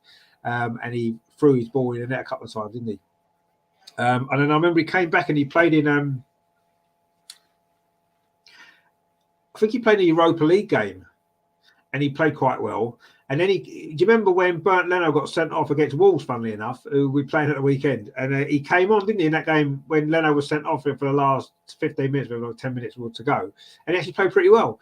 And I think he's gone out on loan, and I think we might have sold him now. Or is he still on loan? I'm not sure. But yeah, everyone remembers him for that Man City game because he had an absolute nightmare, didn't he? But I say overall, his Arsenal career, he had a couple of decent games. I remember Europa League game, he was good. I can't remember who that was against now. Shane says, apparently Vieira playing bad. What your opinion on him so far? He is too weak. Would Charlie Patino be ahead of him next season? See, that's an interesting point, actually, because in terms of build, they're quite similar, aren't they? You know, Charlie Patino is quite small built, isn't he? And obviously, we know Fabio Vieira is. I think Fabio Vieira at this moment in time is obviously ahead of Charlie Patino. You know, we've bought him in, we paid money for Vieira, a lot of money for Vieira. But it will be interesting next season. I mean, if Charlie continues to play well for Brighton, Blackpool, sorry, I don't see any reason why there isn't going to be the possibility, at least, of him getting in the squad next season. Is he going to play ahead of Vieira? I don't know. I mean, Vieira, for me, I agree. He does seem a little bit weak. He gets pushed off the ball a little bit too easily, but he's going to grow and develop into the Premier League, isn't he? I think it's a little bit too early to judge him. He's only probably played about 6, 7, 8 games, hasn't he? Couple in the Premier League. He's got a couple of goals already, though, so that's a promising sign. But yeah, I don't know. We'll have to see next season. But Charlie Patino is going to be a player. I think that's obvious. I think that's always been obvious. And I think this loan's going to do really, really good. And I think he's going to come back flying next season, ready to compete. Will Ray Sports says there, Vieira good. I think he's okay. I think Vieira left-footed. Yeah, he's left-footed, yeah. He's a good player. He is a good player. And he seems like the replacement in the team for Odegaard, as he is tonight. He's a very similar type player, isn't he? Left-footed, plays sort of drifts over to that right-hand side. So yeah, we'll have to see how it goes. I think it's too early to judge him, isn't it? Because he's only played not even 10 games, I don't think. So we'll have to see how he goes. But yeah, he's got potential. He has got potential. But yeah, so is Charlie, and who knows what that next season's going to be interesting. Agenda says, who is Brighton's Japanese striker? The Japanese striker, the Japanese player. They got a Japanese player on the bench. It is Kurei Mitoa. He's on the bench for Brighton tonight. He's there, isn't he? Will Ray Sports says I am right. Lokonga good too, but he's no passing. No, exactly. He's not. But who is? I mean, the problem is Thomas Partey is a unique sort of player, isn't he? Certainly in our squad, he's got attributes that no one else in our squad's got. And Lokonga, unfortunately, plays in his position, so it's almost like he's always going to be compared to Thomas Partey. He's never going to be as good as him. So it's a tough one for Lokonga. He's not quite done it for me yet, I don't think. We'll have to see what he does there. Abdullah says, hey, what about Lokonga? Yeah, well, this is it. I mean, he needs to step up now, doesn't he, Lokonga? He really does. He's not quite managed to do it yet. Mohammed says, how is there a watch along if there's no stream? Well, this is a very good question, but I've got some commentary, so we're kind of going through that. It's all good stuff, which I can't play, unfortunately. Again, copyright reasons. It's all a load of rubbish, really, isn't it? You can't show the game, you can't play stuff, or you get shut down, and it's ridiculous. Anyway, John says Moyes could be in trouble if West Ham beaten tonight, as there's momentum going second. No, you're right. Yeah, I mean, I know quite a lot of West Ham fans. I'm from that area, so and I know a lot of West Ham fans aren't very happy at this moment in time, and not just now. I think there's always been a section of West Ham fans that have never totally bought into the David Moyes thing, and obviously he's had a couple of decent seasons, hasn't he? Got them in Europe, and they've competed well, and a bit unfortunate not to go a bit further in the competition, especially last season, wasn't they? So I think there is a little bit of growing momentum to sack him, and I agree. I think if they lose tonight, he could really be in trouble, couldn't he? But let's hope for his sake that he doesn't, because we don't like to see managers sacked, do we? Will Sports says Harold Lokonga at 21, he's okay as a sub. That Japanese striker, good. He's going to World Cup for Japan. He is, played last couple of days, match of the day. Said he was a great player. Yeah, no, he looks a good player. Yeah, I mean it's early days in his career, but he's going to be going to the World Cup. I think Lokonga's a bit older than 21, isn't he? Let's have a look. Actually, Lokonga. Let's find out how old he is. I thought he was maybe 21 when we bought him. Let's have a look. See if we can see how old he is. I think he might be a bit older than 21. Let's have a look. Albert Sambi Lokonga. What a fantastic name he's got. He's 23. Yeah, I thought he was. I'm sure he was about 21 when we bought him. He's 23, Lokonga. So he should be at the point now, shouldn't he, where he's ready to push on. You know what I mean? He should be, shouldn't he? Because he's not a kid. This is a time in your career when you're 23. That's the time when you should be playing regularly in the Premier League at the top level if you're going to be. Will Ray Sports says, is he 25 or not? No, he's 23. I just checked. He's 23. So we still haven't got the second half not quite ready yet to start. It is just doing Adrian Clark and a woman presenter just going over that first half there. I'm not quite sure what they're talking about really, but we'll wait until the second half gets underway. We shall see what happens. But it is currently 1-1 at half time in the Carabao Cup and could be penalty shootout. Well, I mean, the good thing about it is, right, with the watch along tonight, if it goes to penalty shootout, it is going to be megally exciting, and I'll make sure it's even more exciting when we get there. But we'll see what happens. It may end up being more exciting in the game, mightn't it? But we shall see. We will be trying to get ready for the second half very, very shortly, and hopefully Arsenal can get this job done, whether it's on penalties or whether it's in 90 minutes, because there's no extra time in the Carabao Cup these days. It's almost like they're making this competition less and less important, aren't they? Let's be honest, with what they're doing to it. Not showing all the games on TV, not having extra time, not having replays, all that kind of stuff. They're just almost like they want to get rid of it, really. But we'll keep it as long as we can. We'll squeeze it in somewhere. We'll get the games over and done with, and all that kind of stuff. So they're not bothered really about it, which is a shame. Especially for fans of my age in particular. The League Cup was the first competition we ever saw Arsenal win. In '87. So I've always liked it. Will Ray Sports says Adrian Clark, good presenter, does EFL. I think he's a good presenter. I like Adrian Clark. He is.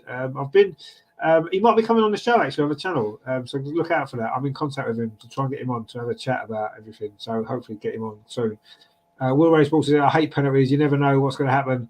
You see Gillingham last night beat Brentford. I like penalties often when it doesn't involve my team because you can watch them and enjoy them and it's exciting. But when it's your team, it's very stressful, but it will be exciting. There's no doubt about that. It was Brentford. It was Brentford last night. Gillingham beat Brentford on penalties. Indeed, they did. So, penalty shootouts happening in this competition. Donald Mooley says, is it true this match is not broadcast? It is true. Well, I say it's not broadcast. We're covering it. We've got some commentary and all that kind of stuff. And we're actually getting ready for the second half now. So we are up and running for the second half. We've been playing 25 seconds of the second half so far. It is still Arsenal 1, Brighton 1. There has been no changes for Arsenal at half time or for Brighton, as far as we can see.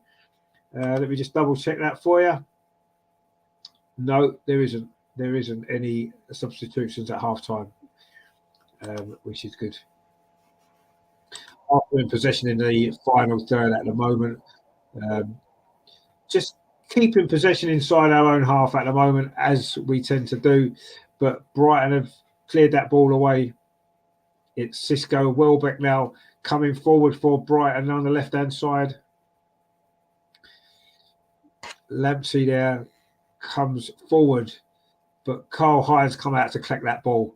So some good goalkeeping there from the young Estonian on his debut. Good to see. John says there's been a dumbing down of the league and FA Cup. Yet fans want a day at Wembley and bragging rights. No, you're right. I mean, I loved. I say the League Cup gave me my first ever trophy. I saw Arsenal win. Sorry, and yeah, I think it should be more important than it is than it's become. I think that it's all to do with Europe now, isn't it? European football's taken priority, and all the domestic cups have almost become incidental, and that's a shame. Will Rally Sports got some good news for us. Spurs are losing to Forest. Sambila Conga then just hit a shot just wide. It's gone, looking for his first goal for Arsenal, but not quite able to get it on that particular occasion. It's gone wide. And yes, Tottenham are losing at Nottingham Forest. See if I can get the goal scorer for you. It is René Lodi. René Lodi. Lodi scored the goal, 50th minute. Lingard with the assist.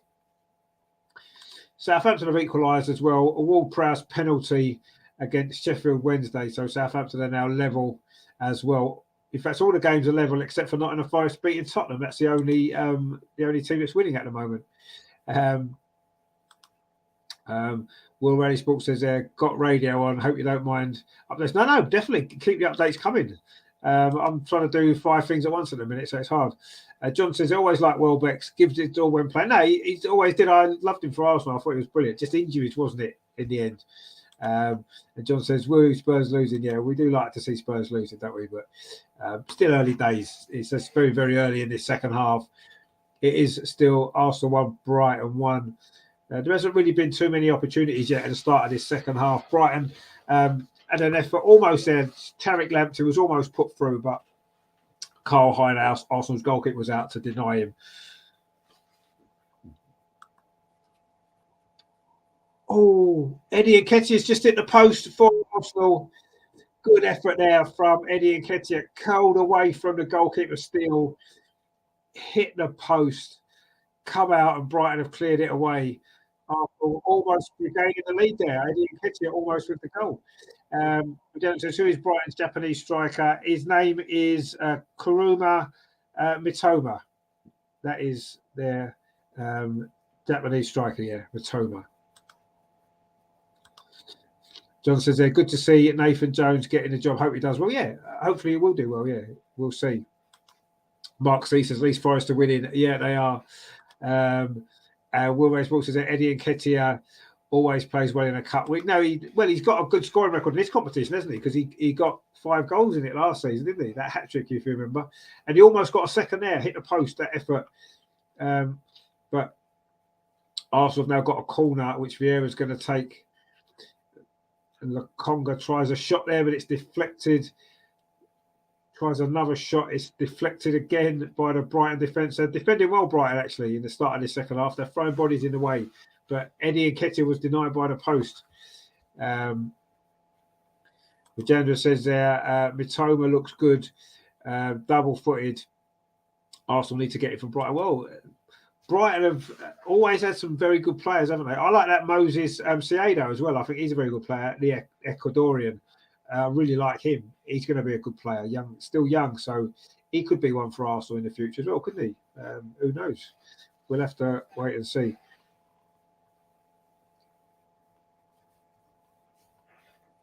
Arsenal have got a free kick now. And the substitutes are starting to warm up. Gabriel Martinelli is warming up, and Gabriel Jesus as well are warming up. So we may well see them coming on very, very soon. Will Sports says there, Nathan Jones did great at Luton. I had them going down with Leeds or Bournemouth, Forest, Leicester. Leicester have turned it around. Yeah, they'll probably stay up now, won't they? I don't think Leeds will go down. I think Leeds will be fine. In fact, Bournemouth look as though they might be fine as well. It's going to be tough actually to find out who does go down this season, isn't it? Wolves are in trouble, but who knows? Their new manager may well. Rhys Nelson has just got to the byline there, trying to get a cross in, but it was good defending from Joel Veltman, actually, the Brighton defender. Good player, him, the Dutchman. But Lokonga on the ball again. He's had a lot of the ball, hasn't he, since half-time? Sambi Lokonga doing pretty well. But the ball goes back to goalkeeper Carl Hine. And Arsenal keeping possession but going backwards. It's typical Arsenal style, isn't it? Maybe trying to draw Brighton in, and then we'll get him behind them and try to get the goal. It worked in the first half. We'll need another goal there, don't we? And Will Ray Sports says, I wonder who's going to come on second half. Yeah, we'll have to see. I've got a feeling Gabriel Jesus and Martinelli may well come on now, warming up. Possibly Thomas Partey as well, to get a grip on that midfield and to maybe create one or two moments as well. We'll have to see. Nelson's in possession at the moment, though. Does well there. Rhys Nelson. He's given it back to William Saliba. Arsenal keeping in possession. We have played 7 minutes of this second half.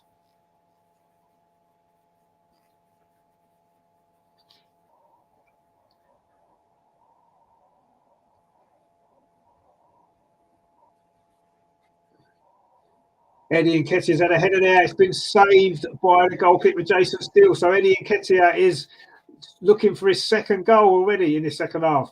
But he was denied there by a save there from Jason Steele. And then Lokonga's follow-up was blocked. But a good save there from the Brighton goalkeeper. Lokonga's shot from distance, just gone wide. Lokonga again. He's trying to get a goal tonight, isn't he, Sammy Lokonga? It'd be his first goal if he got one. But he didn't quite manage it on that particular occasion there. John says, I don't think Leeds will go down. Bournemouth have suddenly dropped. Yeah, they have. I mean, I think Bournemouth are going to be okay, actually. I think they'll be okay. But we'll have to see. Talking of Luton, their defender, Tom Lockyer got in Wales squad today. Not played for Wales for a year, really. Oh, okay. Well, maybe he might go to the World Cup. And we've got some big news. Some big news for you, not directly involving Arsenal, but it's quite good news. It is Nottingham Forest 2, Tottenham 0. Jesse Lingard. In fact, has the goal been disallowed because it disappeared off the screen? No, it hasn't. I think it's been allowed. Jesse Lingard with a close range header makes it 2-0. Nottingham Forest 2, Tottenham 0. Wow. Tottenham may well be going out of this competition, which would be a shame, wouldn't it? Let's be honest. It'd be a real big shame. But Arsenal still have got a lot of work to do in this game, though. It's still Arsenal 1, Brighton 1. We've played 54 minutes of this game, and it's been a battle for Arsenal. Brighton have defended well, but the second half already we've had 2 big chances. Eddie Nketiah's hit the post, and Eddie Nketiah was then seen a header really well saved by Jason Steele, the Brighton goalkeeper. So, yeah, it's 1-1, and Arsenal in the back. This ties in the balance, isn't it? John says Lingard finally scoring. Yeah, I think he's got a couple of goals for Forest, hasn't he? And he did score a couple for West Ham as well, didn't he? Will Ray Sports says, 2-0. Forest come on, bringing on 3 subs after going 2-0 down. Rhys Nelson now coming forward for Arsenal inside the penalty area. Looked like he was going to shoot there, but he pulled the ball back instead. And maybe the chance has gone, but Cedric's in possession for Arsenal, but that cross is cleared away and Brighton get the ball clear. It's been mostly Arsenal possession since half-time, but so far it's still 1-1. The woodwork denying Eddie Nketiah. Vijay says their shot not quite on target, according to BBC text. Was that the one that hit the post? Because it wouldn't be counted on target, would it? Eddie Nketiah again looking to come forward for Arsenal, trying to get his second goal, but it's gone out. It's going to be a goal kick there. Not a great ball from from Rhys Nelson. It's gone out for a goal kick to Brighton. But Arsenal come out firing at the start of the second half. Bit of a flat first half it was, but we played a lot better now. Will Rennie, as Paul says, if Arsenal win and Spurs lose to Forest, that is a good night. Well, it'd be a very good night, wouldn't it? Anytime Arsenal win and Tottenham lose, it's a good day, isn't it? So, yes, obviously the League Cup isn't the most important competition, as we've said, but yeah, it'd be nice if Tottenham were to go out, wouldn't it? We would certainly enjoy that. They're losing a few games lately, aren't they? Which is a real shame. But we, all the other games actually are draws, apart from Nottingham Forest against Tottenham. Tottenham the only team to be losing in this League Cup tonight. But anyway, it is a free kick to Arsenal at this moment. Just about to take it. It is Arsenal 1, Brighton 1. Cedric takes his free kick inside the Arsenal half, but it's going to be comfortably dealt with by Brighton, and goalkeeper Jason Steele's in possession. He's had a nice little good bit of feet there, actually. Takes the ball around Eddie Nketiah, and Brighton keeping a little bit of possession now, but inside their own half, not really putting us under too much pressure at this moment in time. Nice and comfortable possession, though, for Brighton. It is Arsenal 1, Brighton 1. And it's going to be a throw to Arsenal. And Arsenal in possession now, trying to regain the lead. Jason Steele there, the Brighton goalkeeper, missed his kick, almost let in an opportunity there for Arsenal and for Manquillos, but they got away with that, Brighton, actually. So there you go. Magenda says there, we only have one shot on target and it went in. Magenda says 17 shots, 2 on target. Yeah, I think the last one on target was that header from Eddie Nketiah, which was saved by the goalkeeper. Will Race says there, Derby holding Liverpool at Anfield well, doing well, Derby. Liverpool playing awful, aren't they? Yeah, no, they are. I don't know what's gone wrong with Liverpool this season. They've been very, very poor, haven't they? And yet, yes, they lost Sadio Mane, but other than that, they've still got the same team, haven't they? Oh, Brighton have scored. It's Mitoma has scored. Mitoma has scored for Brighton. Brighton are winning. They've turned this around. They were losing, of course, but now Brighton have gone ahead. And Arsenal's run of wins at home may well be coming to an end. It was Mitoma. We were speaking about it before, the Japanese substitute for Brighton. It was a good finish. It was on the counter-attack there.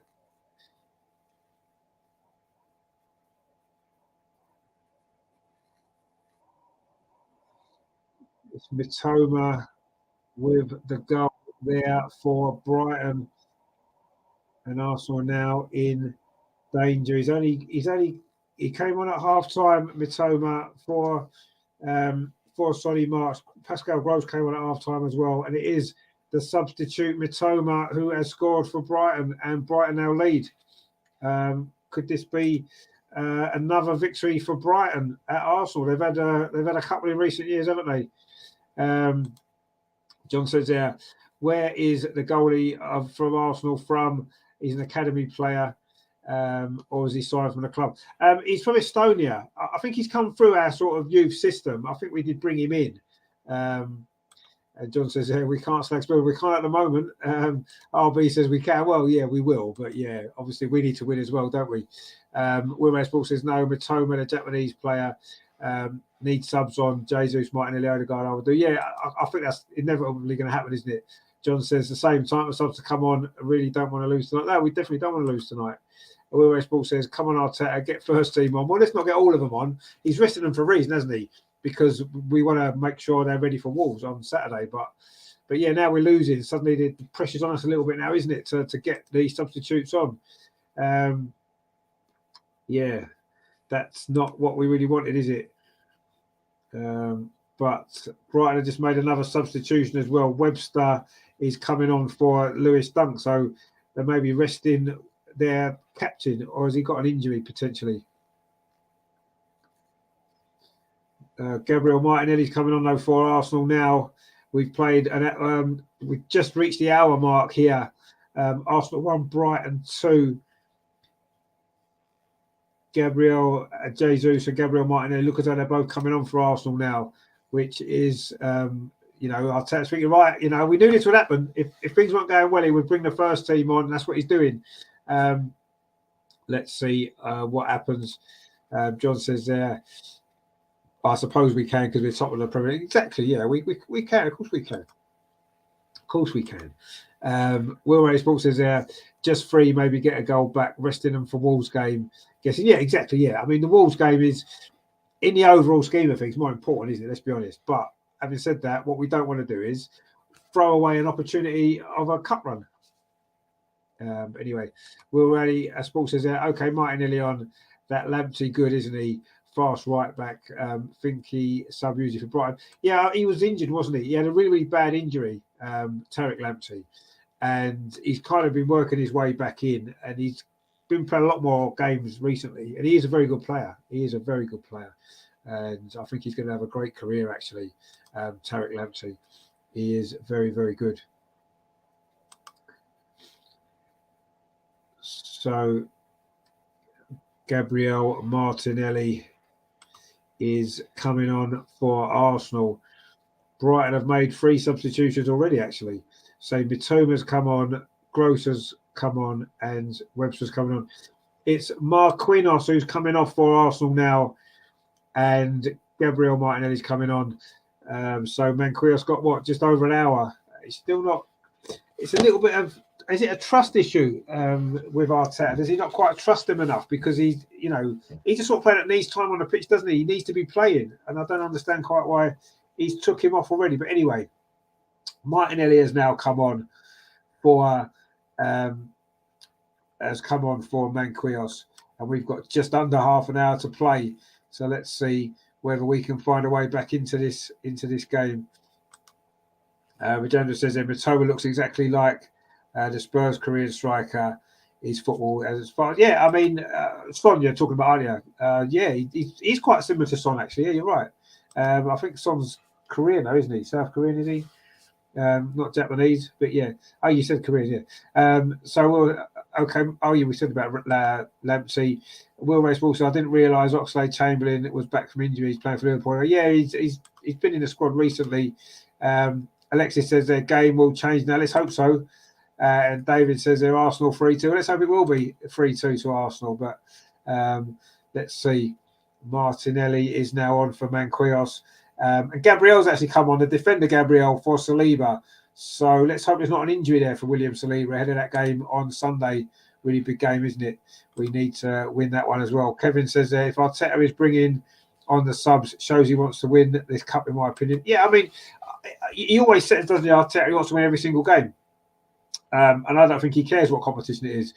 Win the games and, you get the momentum, don't you?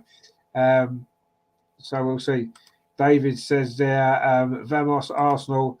Let's hope so. We'll see exactly what's happening now. But we've made 2 subs now. So Martinelli and Gabriel have come on, and that's for Manquillos and William Saliba. We've played 63, nearly 64 minutes here at the Emirates.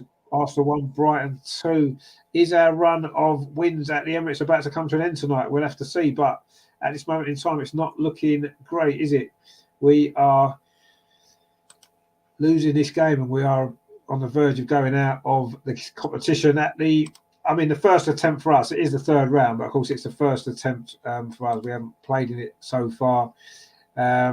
The other games are still the same as they were. So it's Newcastle 0, Palace 0, Forest 2, Tottenham 0, Southampton 1, Sheffield Wednesday 1, West Ham 1, Blackburn 1, Wolves 0, Leeds 0, Liverpool 0, Derby 0, Manchester City 0, Chelsea 0. Those games are about 10-15 minutes behind because they kicked off a bit later. So we could have a few penalty shootouts tonight, couldn't we? Which would be pretty good, won't it? Lexi says their champions win everything, so we could start with his cup. Exactly, yeah, you're right. And sometimes, it happened with Arsenal back in the day. We won the League Cup, went on and had big success after that. It brings some belief, doesn't it? And yes, I know we won the FA Cup, but most of those players have now left. And I think this young team needs to win a trophy to give them belief then to go on and win more. And the League Cup would be a great opportunity to do that, wouldn't it? It's not enough because we need to be in the top 4 as well to be in the Champions League. But yeah, I agree. I think that I think there is a trophy that we can't turn down. Albie says, see Mahrez, he'd be a good signing, wouldn't he? Not sure if that would actually happen, but yeah. I know he's not playing as regular in the Man City team, but is Pep going to give us Mahrez? He's given us Jesus, and he's given us Zinchenko. Is he going to give us Mahrez as well? I know. Arteta's his mate and that, but I think that's pushing it a little bit too far, isn't it? But we'll see. Will Baseball said Gabriel really dangerous at corners, headers. He's got a lot of goals. Yeah, he has. He scored obviously the winner at Chelsea, didn't he, Gabriel? So he's going to be a threat from set pieces. Of course he is. Goalie. I thought you mean signing. I'd love to sign him. Has he scored? Has he? Oh, okay. Let me just check on them scores for you then. Yeah. So, Manchester City 1, Chelsea 0. It is Riyad Mahrez with the goal on 53 minutes in that game. So maybe Manchester City will stay in the competition. Of course, they did win it 4 years in a row, didn't they? Until last season, of course, when Liverpool beat Chelsea in the final, didn't they? On penalties. So Chelsea don't be getting to the final again this year, do they? So let's see. John says Arsenal should be competing for everything. Yeah, I 100% agree with that. We should be competing for everything, but have we got the squad depth to compete for everything? That's my worry. And at the moment, I'm not sure if we have, but let's see. So far, we competing for everything. Apart from this one tonight, so far, Alexis says their consistency is the key to trophies. Yeah, 100%, and that's why Arteta's keeping the same team a lot, isn't he? Because it is the consistency of the team and the consistency of the performances come from that, don't they? Will Baseball says, do you remember that Arsenal v Blackburn game years ago? Was it 4-3 or 5-4? Eduardo played an amazing game at Ewood Park. I do remember the game you talk. I think it ended up 3-2 actually. Yeah, I remember the game you mean. That was in the cup, wasn't it? He scored twice, didn't he, Eduardo, that night? That was a great game, wasn't it? Good performance. And we've got Sescabejo there says, I think Arsenal is going to draw the game and win it on penalties. Well, let's hope so. Let's hope so. As long as we win, it doesn't matter too much. I'd like us to win it in 90 minutes, but anyway, we'll see. Arby says they would love him at Arsenal too. Yeah, I would, but is he going to? Will Pep give us one of their best players? No. Regenda says they get Jesus on out the team. Yeah, you're probably right there. City just scored Mahrez free kick. I've never seen a keeper not move. Unbelievable goal. Was it a great goal? Was it, Kevin? Right, I'll have to maybe look out for that later on then on the highlights. But that's Man City leading as they generally do, don't they? Yeah, I think Jesus needs to come on maybe just to give us a little bit more up front. Eddie's done well tonight. He's got a goal. He's hit the post. He could have got another goal or two. But yeah, I think it's time for Gabriel Jesus to come on and just bring us that little bit of extra quality. We've got just over 20 minutes to play and we had a good start to the second half, but that goal seems to have knocked the stuffing out of us a little bit actually now, and we've not really looked quite as good since then. But there's still over 20 minutes to play, so we've got plenty of time. But what we don't want to do is concede a third goal, because I think going 3-1 down now would be really difficult, wouldn't it, to come back? In fact, I'm not sure if we would come back from that, if I'm honest. Will Rhys says, I wanted Tielemans in summer, not Douglas Luiz. Seeing Jennifer gets right. I mean, Douglas Luiz would be a good signing for us. I think for two reasons. One, because I think he's a decent defensive midfield player, and he has also played under Arteta before at Manchester City, so he knows Arteta, and you can see how important that seems to be. Jesus and Zinchenko have made a massive difference this season to the team because they come from knowing Arteta's system, knowing how it all works, and I think Douglas Luiz would fit in to what we need really, really quickly. So I think he'd be a good sign, actually. And I would like us to go back. I know he signed a new contract, didn't he, with Villa. And now, of course, Villa have got Unai Emery, their man, haven't they? But yeah, I'd like us to get Douglas Luiz, but I'm not sure if that's going to be quite so easy now with the new contract. It'll cost us a lot more, won't it? But we'll see. Tielemans, I don't know. I'm not sure. I'm not sure about Tielemans. Not sure whether or not that's going to be what we'll do now, but we'll have to see. Whereas Paul says 2-0 City, Alvarez looks good, and not another good City striker. Yeah, they've certainly got one good striker, haven't they? Quite good he is, isn't he? I don't think he's playing tonight though. Steve said I should have stayed asleep. Not good down to Brighton. No, it isn't. But Brighton are a bogey team, aren't they? But they seem to have some sort of holdovers, don't they? For whatever reason, I don't know how they do it, but they do, and they are beating us again. But good to see you, Stephen. I hope you're well, my friend. Down there in Oz. What time would it be over there? Then you'll be early hours of the morning, will it? Would it be 8 o'clock in the morning or something like that? Is it?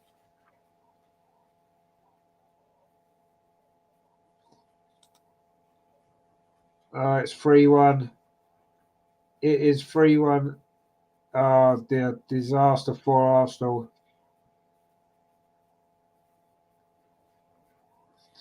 It's 3-1.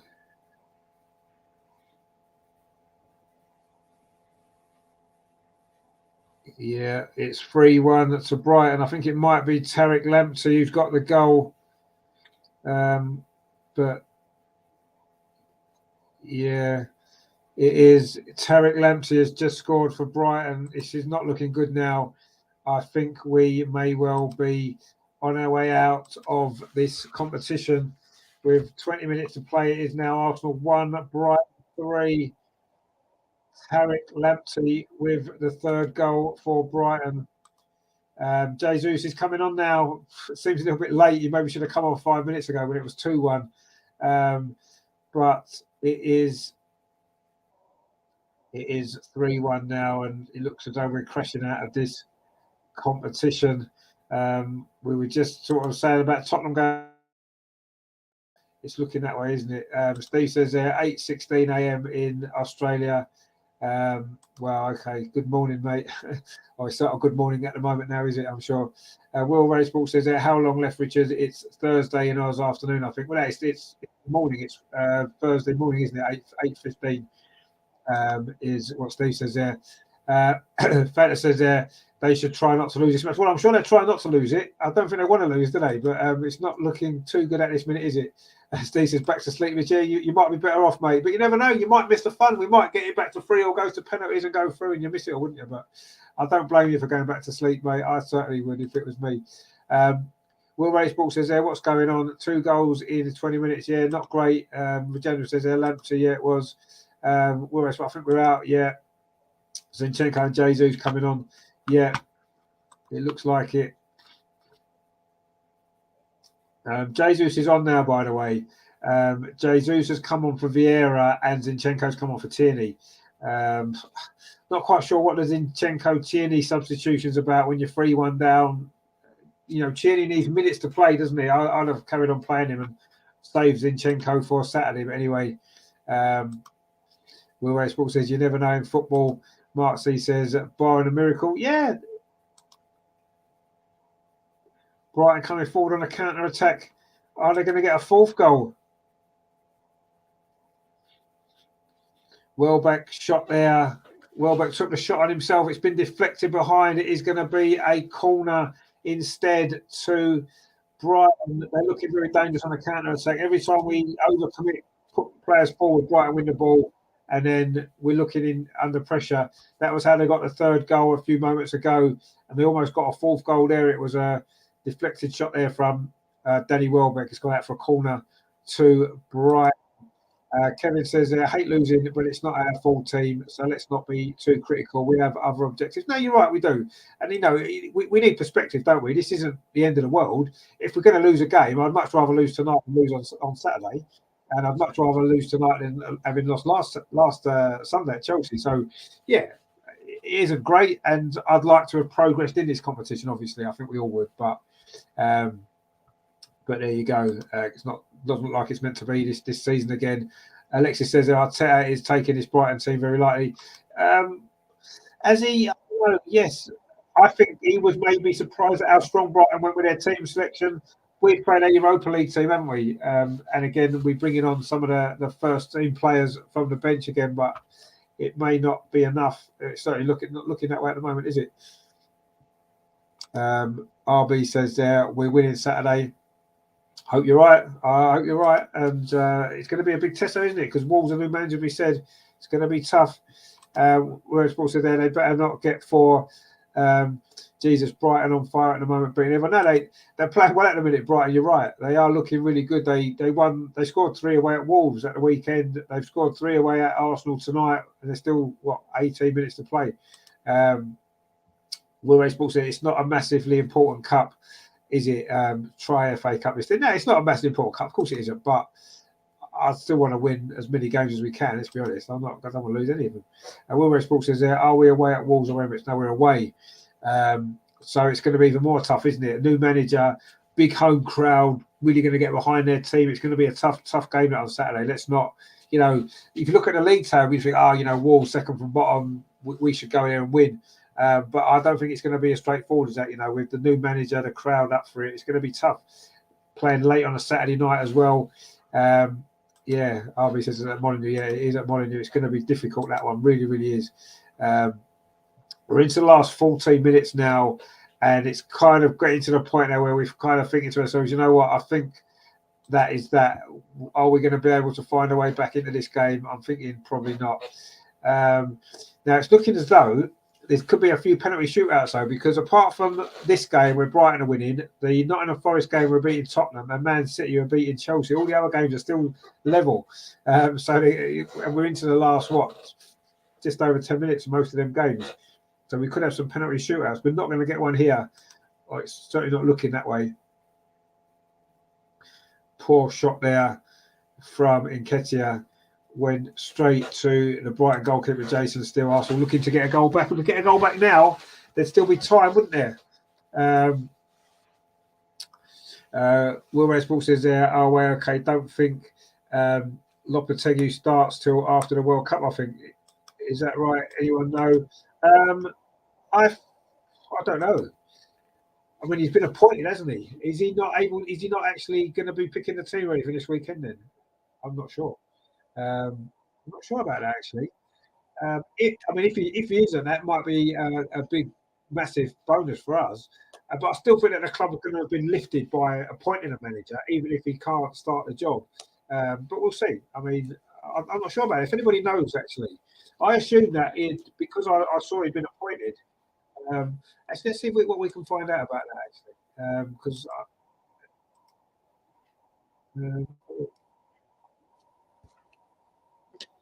Lokonga there was in with a chance, but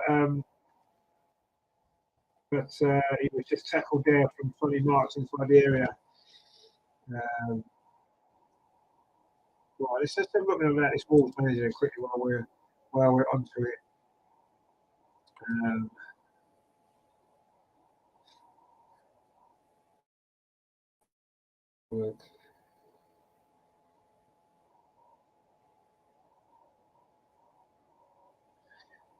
He won't start until the 14th of November.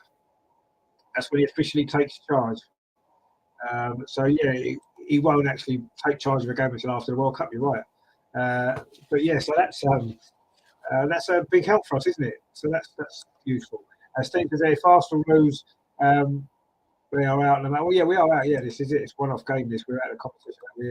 RB said there are rumours the day after, which is weird. It's actually a couple of days after, isn't it? So yeah, I think it's to do with the contract that he's under at the moment. With is it who's it? He's with him. I just read it there.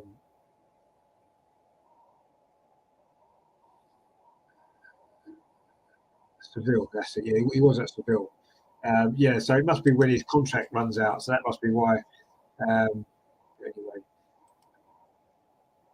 Alex says, as a gunner, I would love to win everything we can. It just shows the hard work this team. No, exactly. I mean, you can't win everything, can you? Look at Liverpool last season.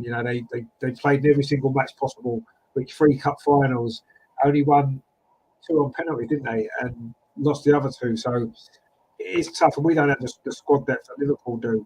Rajendra says there, hit the crossbar again. Yeah, it's not going to happen for us tonight, is it? Granit Xhaka's coming on. Why are you putting Granit Xhaka on, mate? Why? 10 minutes to go. Lokonga's going off. I mean, yeah, Granit Xhaka's playing well, but we need him for Saturday, man. Why are you bringing him on? But again, Lokonga's coming off. You have to say, since he complained about not playing enough, he's played a few times and not really done enough, has he? Unfortunately. But anyway, Granit Xhaka is now on for these final 10 minutes or so. I would have rested him. That's just my personal opinion. But at this point here, the game's done, isn't it? Let's face it, we've lost. Um, but what could you do? It is what it is, I'm afraid.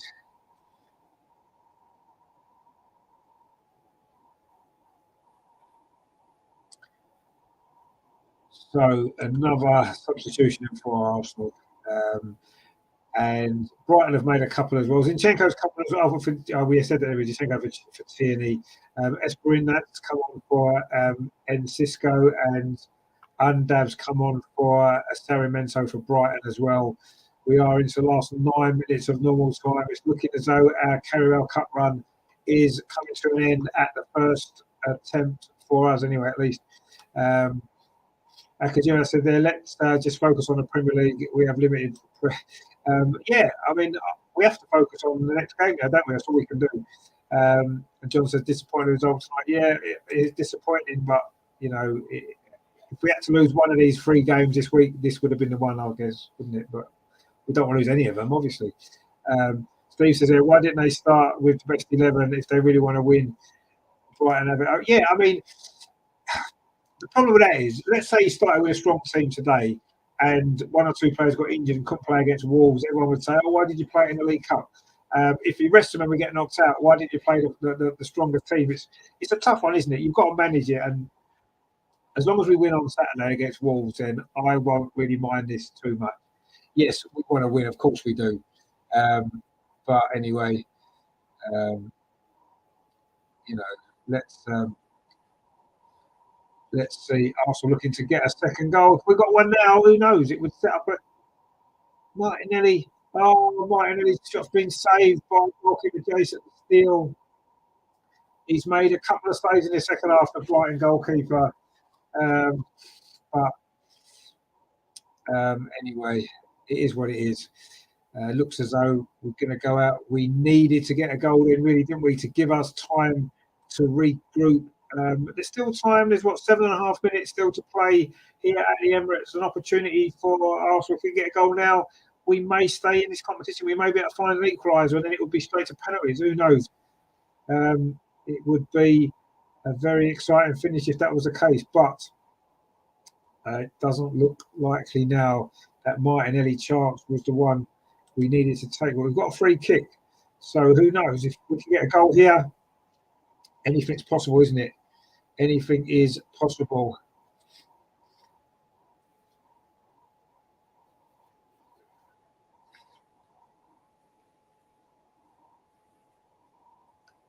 But Granit Xhaka now in possession. Can he get the goal to try and get us back in this game? But again, Brighton have cleared it away. They've defended well in the second half when they've had to. We came out firing, didn't we, start of the second half? We had 2 or 3 chances, hit the post with Eddie and Nketiah, but it wasn't to be. And now it's looking as though our Carabao Cup dreams are over again for another year. Kevin says, if the owners are watching, Arteta can tell them our squad isn't big enough, so buy me small players. Yeah, I mean, I don't think tonight necessarily has made a lot of difference to that. We knew that before, didn't we? You know, if you saw some of the performances in the Europa League, we struggled, didn't we? And yeah, we need reinforcements. We definitely do. We know that the squad depth isn't enough. We don't have enough quality, do we, to be able to make as many changes as we have tonight and be competitive against a good team. Brighton are a good team. They are. And they're probably better than a couple of the Europa League teams that we've played. Let's be honest, they are. And they've gone strong tonight, looking to try and win this game. And so far, it's paid off for them. They are leading by 3 goals to 1, and they are on the brink of a second win at the Emirates in, well, this year, because they won, was it back in March, wasn't it, when they won 2-1 in the Premier League. And they're on the brink of winning here again. We're into the last 5.5 minutes here at the Emirates. It is Arsenal 1, Brighton 3. Arsenal did lead a long time ago when Nketiah scored that goal.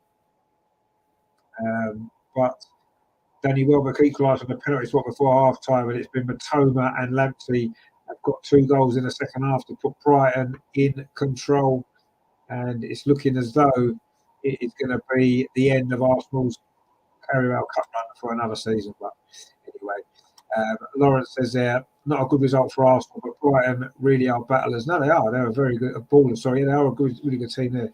Their new manager is making a difference.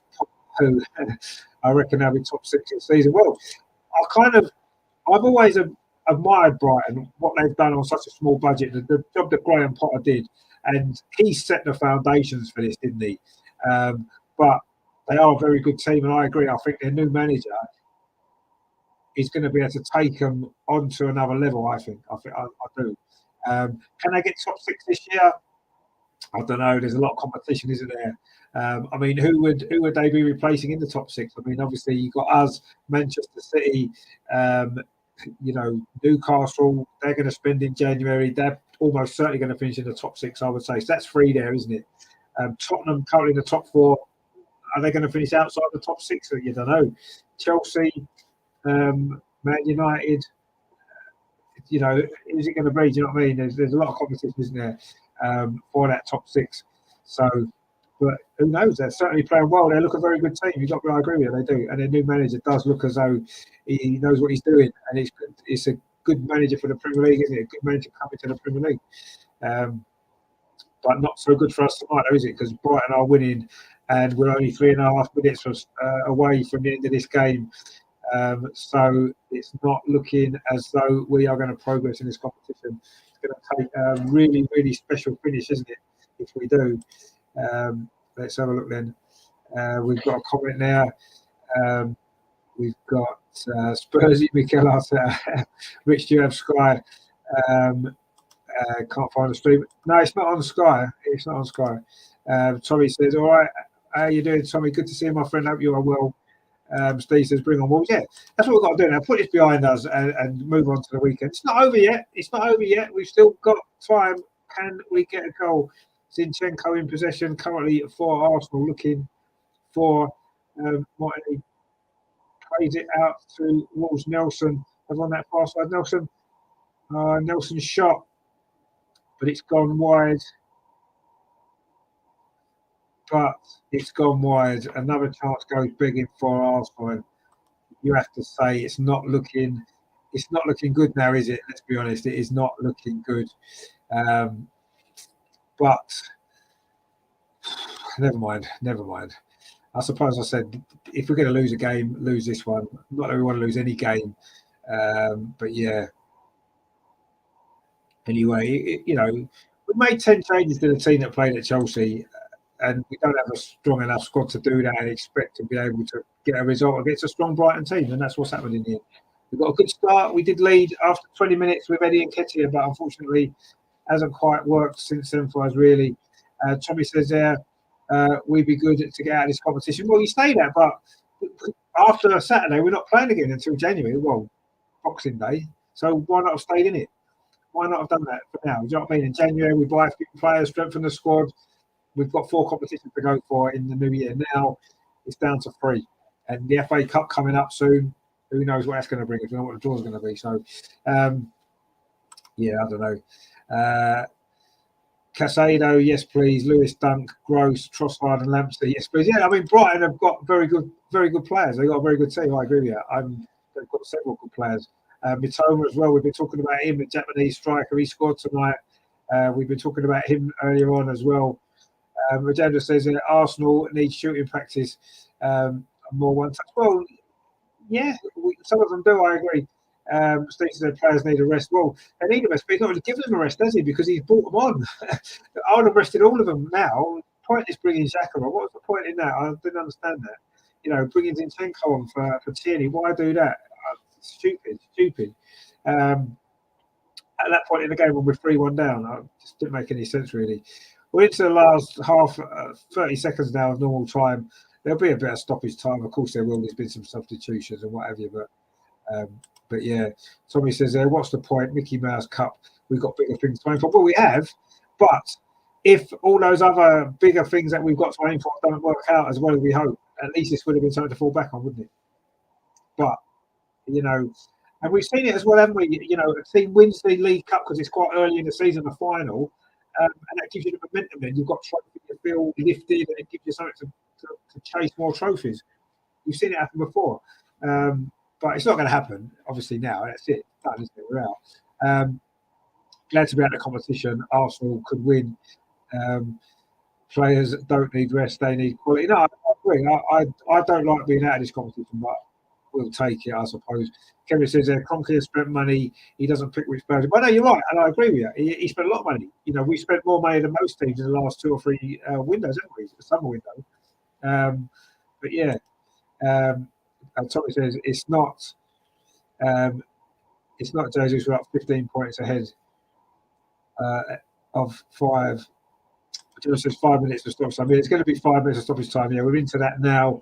We've played nearly a minute of that. I mean, it would be quite dramatic now, wouldn't it, if we were to find a way to win this game? There's been a few goals elsewhere. Wolves have taken the lead against Leeds. Traore with that goal. They've got 2 Traores, haven't they? I don't know which Traore it is actually that scored. Let's see if we can find out which one it is. It is actually, I don't know, because Traore has replaced Traore, so I'm not really sure. They've got too many Traores, haven't they? I think it's Boubacar Traore that scored for Wolves. They're winning 1-0 against. Let's just check so we can find that. Yeah, it is Boubacar Traore for Wolves. They're winning 1-0 against Leeds. But that's finished. That has finished. Nottingham Forest have beaten Tottenham 2-0. That's finished as well. Mangala got sent off in that game as well, actually, after 75 minutes, and still Tottenham couldn't score. There's been some drama at West Ham. It is now West Ham 2, Blackburn 2. West Ham did lead 2-1 with Mikel Antonio, but Brereton, do you remember Brereton, who played for Nottingham Forest against us in the FA Cup a few years ago? He's just scored for Blackburn, made it 2-2 in the 88th minute, so there could be penalties there. Newcastle Crystal Palace has gone to penalties. It's finished 0-0 after 90 minutes there, so that's gone to penalties there at St James's Park. Southampton Sheffield Wednesday is very close to going to penalties in the 4th minute of stoppage time. It's 1-1 at St Mary's. In that game, Man City are 2-0 up against Chelsea. There's still 10 minutes to play there. Liverpool 0, Derby 0. Could be more penalties. Could be a few penalty strip-outs, but not unfortunately here, because we are now a minute and a half away from the end of extra injury time here. It is Arsenal 1, Brighton 3, and Brighton have probably deserved this overall. I think you have to say that. But anyway, John says, yeah, well, can't win them all, but it gives more proof that Arsenal need 3 or 4 good tries. Yeah, you're right. I don't think we need any more proof, did we? We've seen it enough for our own eyes already. Steve says, Premier League don't care about Skanky Cup. Love FA Cup. So, yeah, I mean, you're right. I mean, I care about everything, me, but that's just because I'm greedy. Kevin says, correct. We need players. No, you're right, we do. And John says, that's where Wolves can be dangerous, as they've said, won't be taken for granted. No, I definitely won't be taking them for granted. They've got some good players, Wolves, and the whole club would have got a lift by getting a manager. It happens, doesn't it? We've seen it so many times. Wolves have gone through tonight. They've beaten Leeds 1-0. But there is drama elsewhere. There's going to be some penalty shootouts. Newcastle at this moment in time are in their penalty shootout, about to start their penalty shootout against Crystal Palace. So we'll see what happens in that particular game. It's going to be the first of the penalties tonight. I'm sure there'll be a few more, but it's finished 0-0. They're probably not sounded like it was the greatest game. Newcastle had 13 shots to Crystal Palace's 6, so perhaps Newcastle just about deserved to win that game, but they haven't. And it has gone to penalties. Arsenal just got a corner, but it comes to nothing, and we are now in the final few seconds of this game here at the Emirates. Arsenal are just about to get knocked out of the Carabao Cup. Johnson is there. It sounds like a scrap record, but need them to pick up. No, you're right, we do. 3 or 4 more, like 7 to 8. Makonga, Elneny, Manquillos, Nelson, Fabio, and Nketiah. That front six is disastrous. Never want to see that group collective ever again. A bit harsh, maybe, but I'll say. Oh, no, he did rotate too much. 2 changes. It is too much, but we've got a big game Saturday, and you can understand why he did it. And this wasn't our priority. I'm disappointed that we've lost, because I like to try and win everything and stay in the competition as long as we can. But the agenda says there, EFL Cup out, so we can have better chance of Europa Cup and FA Cup. Well, let's hope so. Sometimes maybe it does. Maybe I'm not necessarily saying you're wrong. I think that you know, Manquillos, Fabio haven't really had much chance yet. I agree with you with Elneny and Lacombe, they're not good enough. If you want to go to the next level, Nketiah's not good enough. Fabio, Nelson, and Manquillos may well be, given time. They'll be good squad players. Anyway, the full-time whistle's just gone. It has finished. Arsenal 1, Brighton 3. Arsenal are out of the Carabao Cup tonight. Disappointing performance, disappointing result in the end. Eddie Nketiah did give Arsenal lead after 20 minutes. It was Rhys Nelson with the assist, but Danny Welbeck kicked off in the penalty spot 7 minutes later. It was a foul by the new Arsenal goalkeeper Carl Hine on his debut. Fouled Welbeck, who scored the penalty. That was a score at half time. In the second half, it was substitute Mitoma, the Japanese striker, gave Brighton the lead just before the hour mark. And with 20 minutes to go, Tariq Lamptey ran through with a good finish to make it 3-1. And Arsenal huffed and puffed a bit. Yes, we hit the post. Eddie Nketiah at 1-1 made a difference. The Brighton goalkeeper, Jason, still made a good save as well at 1-1 from Eddie as well. But ultimately, we've come up short. It has finished here at the Emirates Stadium tonight in the Carabao Cup. Arsenal 1, Brighton 3. One less competition that we will be playing for this season. Steve says there, bring on Fabregas and Van Persie. Yeah, that'd have been nice, wouldn't it? We might have won. The gender, that's crazy. The same players that failed today will also play FA Cup and Europa.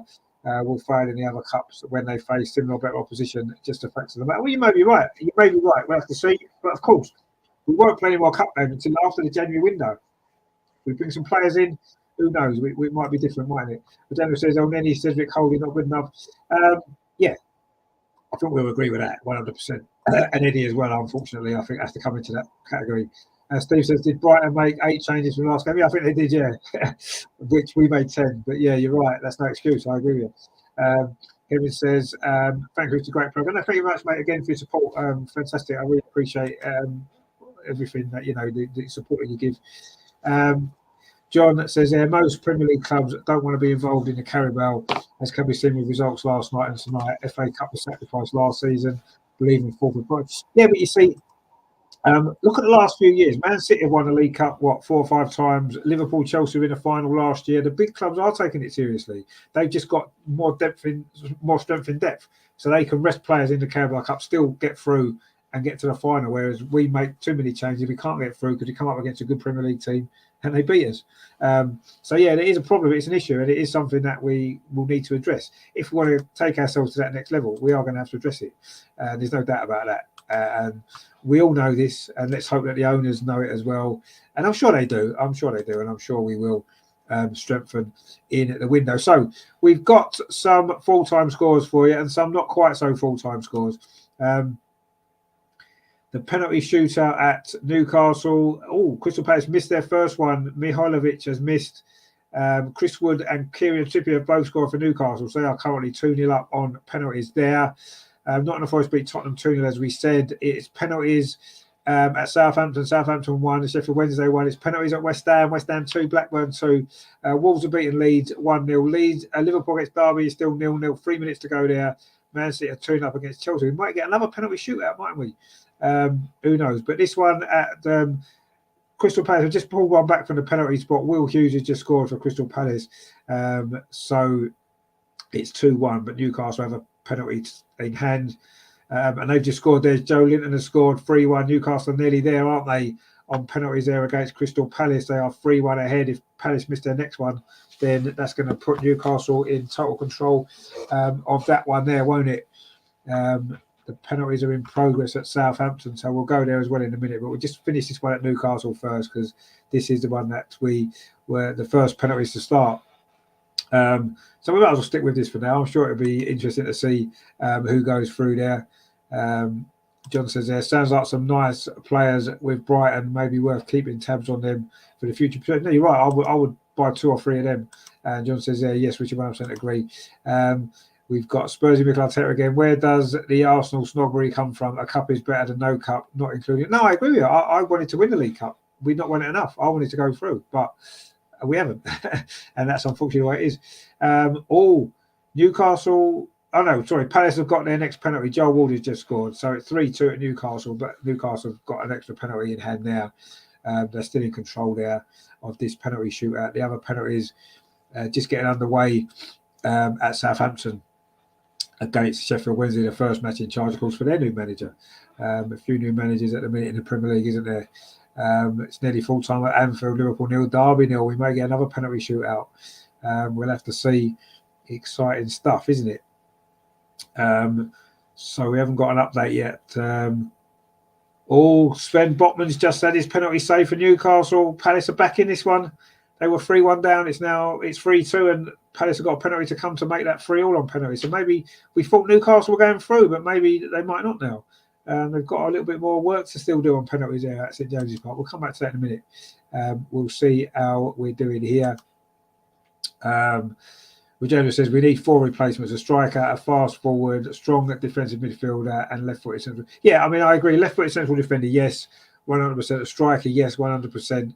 A strong defensive midfielder, yes. Yeah, we do need 3 or 4. I agree. We're not going to get 3 or 4 in January, I don't think. John says there, Liverpool v Derby game, big surprise. Liverpool win on penalty. Yeah, probably at Anfield. You'd imagine they will. Well, I seem to remember, who was it won a penalty shootout at Anfield in the League Cup a couple of years ago? I seem to remember. I can't remember who that was now. So you never know. What's happened here?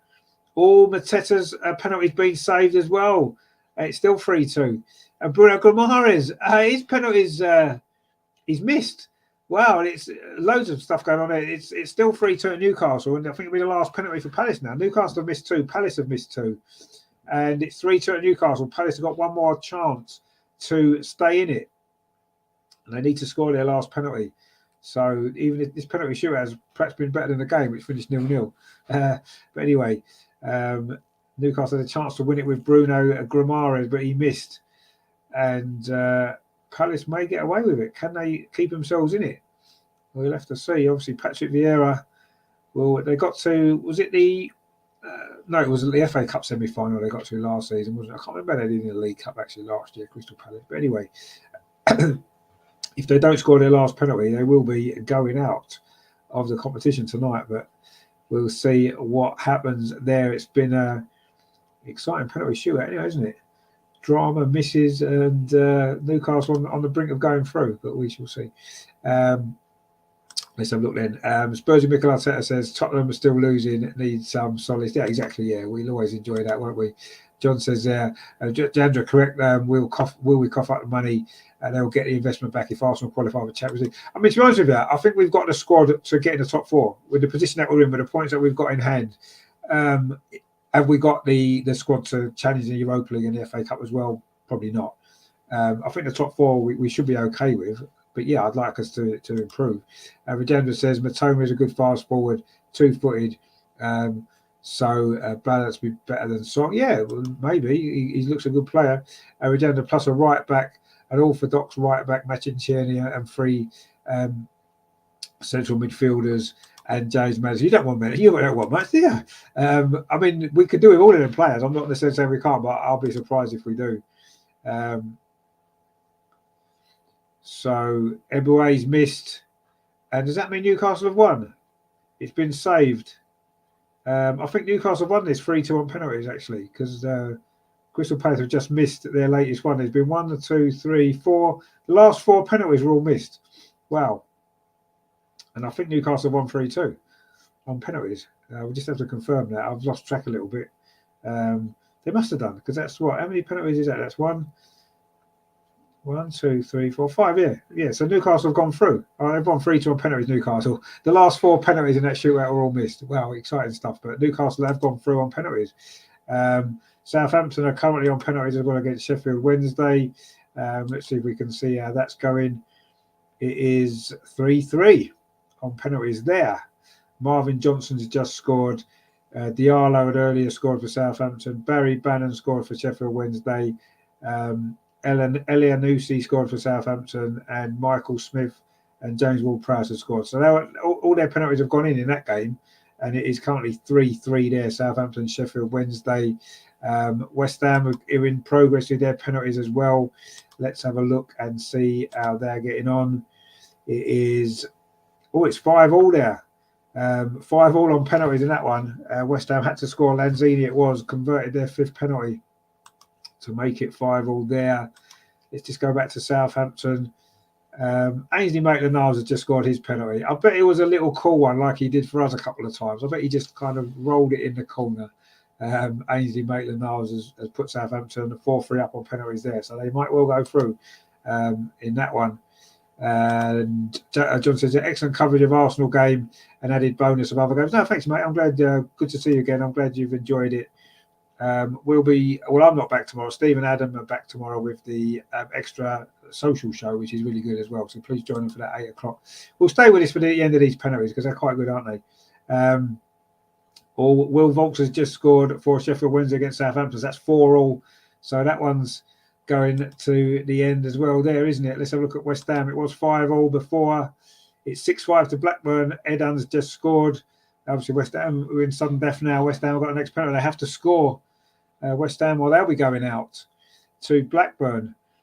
Wow, some excitement, some late drama. I mean, yeah, we don't like the fact that they seem to have, not taken the League Cup seriously anymore, having no replays and all this kind of stuff. But it does lead to these dramatic nights, doesn't it, with the penalties and stuff like that. Richard be surprised. I'd be bloody astonished. Yeah, I would, exactly. I think we'd all be. I think we'd all be massively surprised. John says Arsenal won't go for Tielemans, Maddison, Zaha, or any other player mentioned here because they don't fit Arteta's model. 100%. You are 100% right. I've said this before. We're quite restricted in the players we can buy. We can only buy players that will fit into Arteta's system because he's not adaptable, is he? So we're very, very restricted in who we can and will buy. So anyway, we'll see what happens in January. It's 6-6. Ben Johnson scored for West Ham. This one is going the distance here, isn't it? It looks as though Southampton might be as well. Let's see how that one's going there. It's 5-5 there as well. Lee Gregory has just scored for Sheffield Wednesday after Adam Armstrong had put Southampton 5-5. So that's going to sudden death as well. Well, excitement there. Man City have beaten Chelsea 2-0. That one's finished. Liverpool in stoppage time at Anfield. That's 0-0. So there could be another penalty shootout there as well. Wow, exciting stuff here, isn't it? Tonight, not so excited at the Arsenal game, but there's been excitement at the end here. These penalty shootouts have been quite dramatic, haven't they? Let's go back to West Ham. See what's happening there. It is 7-6 to Blackburn. Joe Rankin Costello has just scored for Blackburn. They are 7-6 up. So West Ham need to score their next penalty or they're going out. Wow. This has been dramatic stuff there. Just to remind you, Newcastle beat Palace 3-2 on penalties just a few moments ago. The last 4 penalties in that shootout were all missed, actually, which was incredible stuff. But Newcastle went through 3-2. And I say this one now, West Ham 7-7. Aaron Cresswell has scored. It is 7-7. But we've got a result at Southampton. Southampton Sheffield Wednesday has finished. And it has finished 6-5 to Southampton. Theo Walcott got the 6th penalty for Southampton.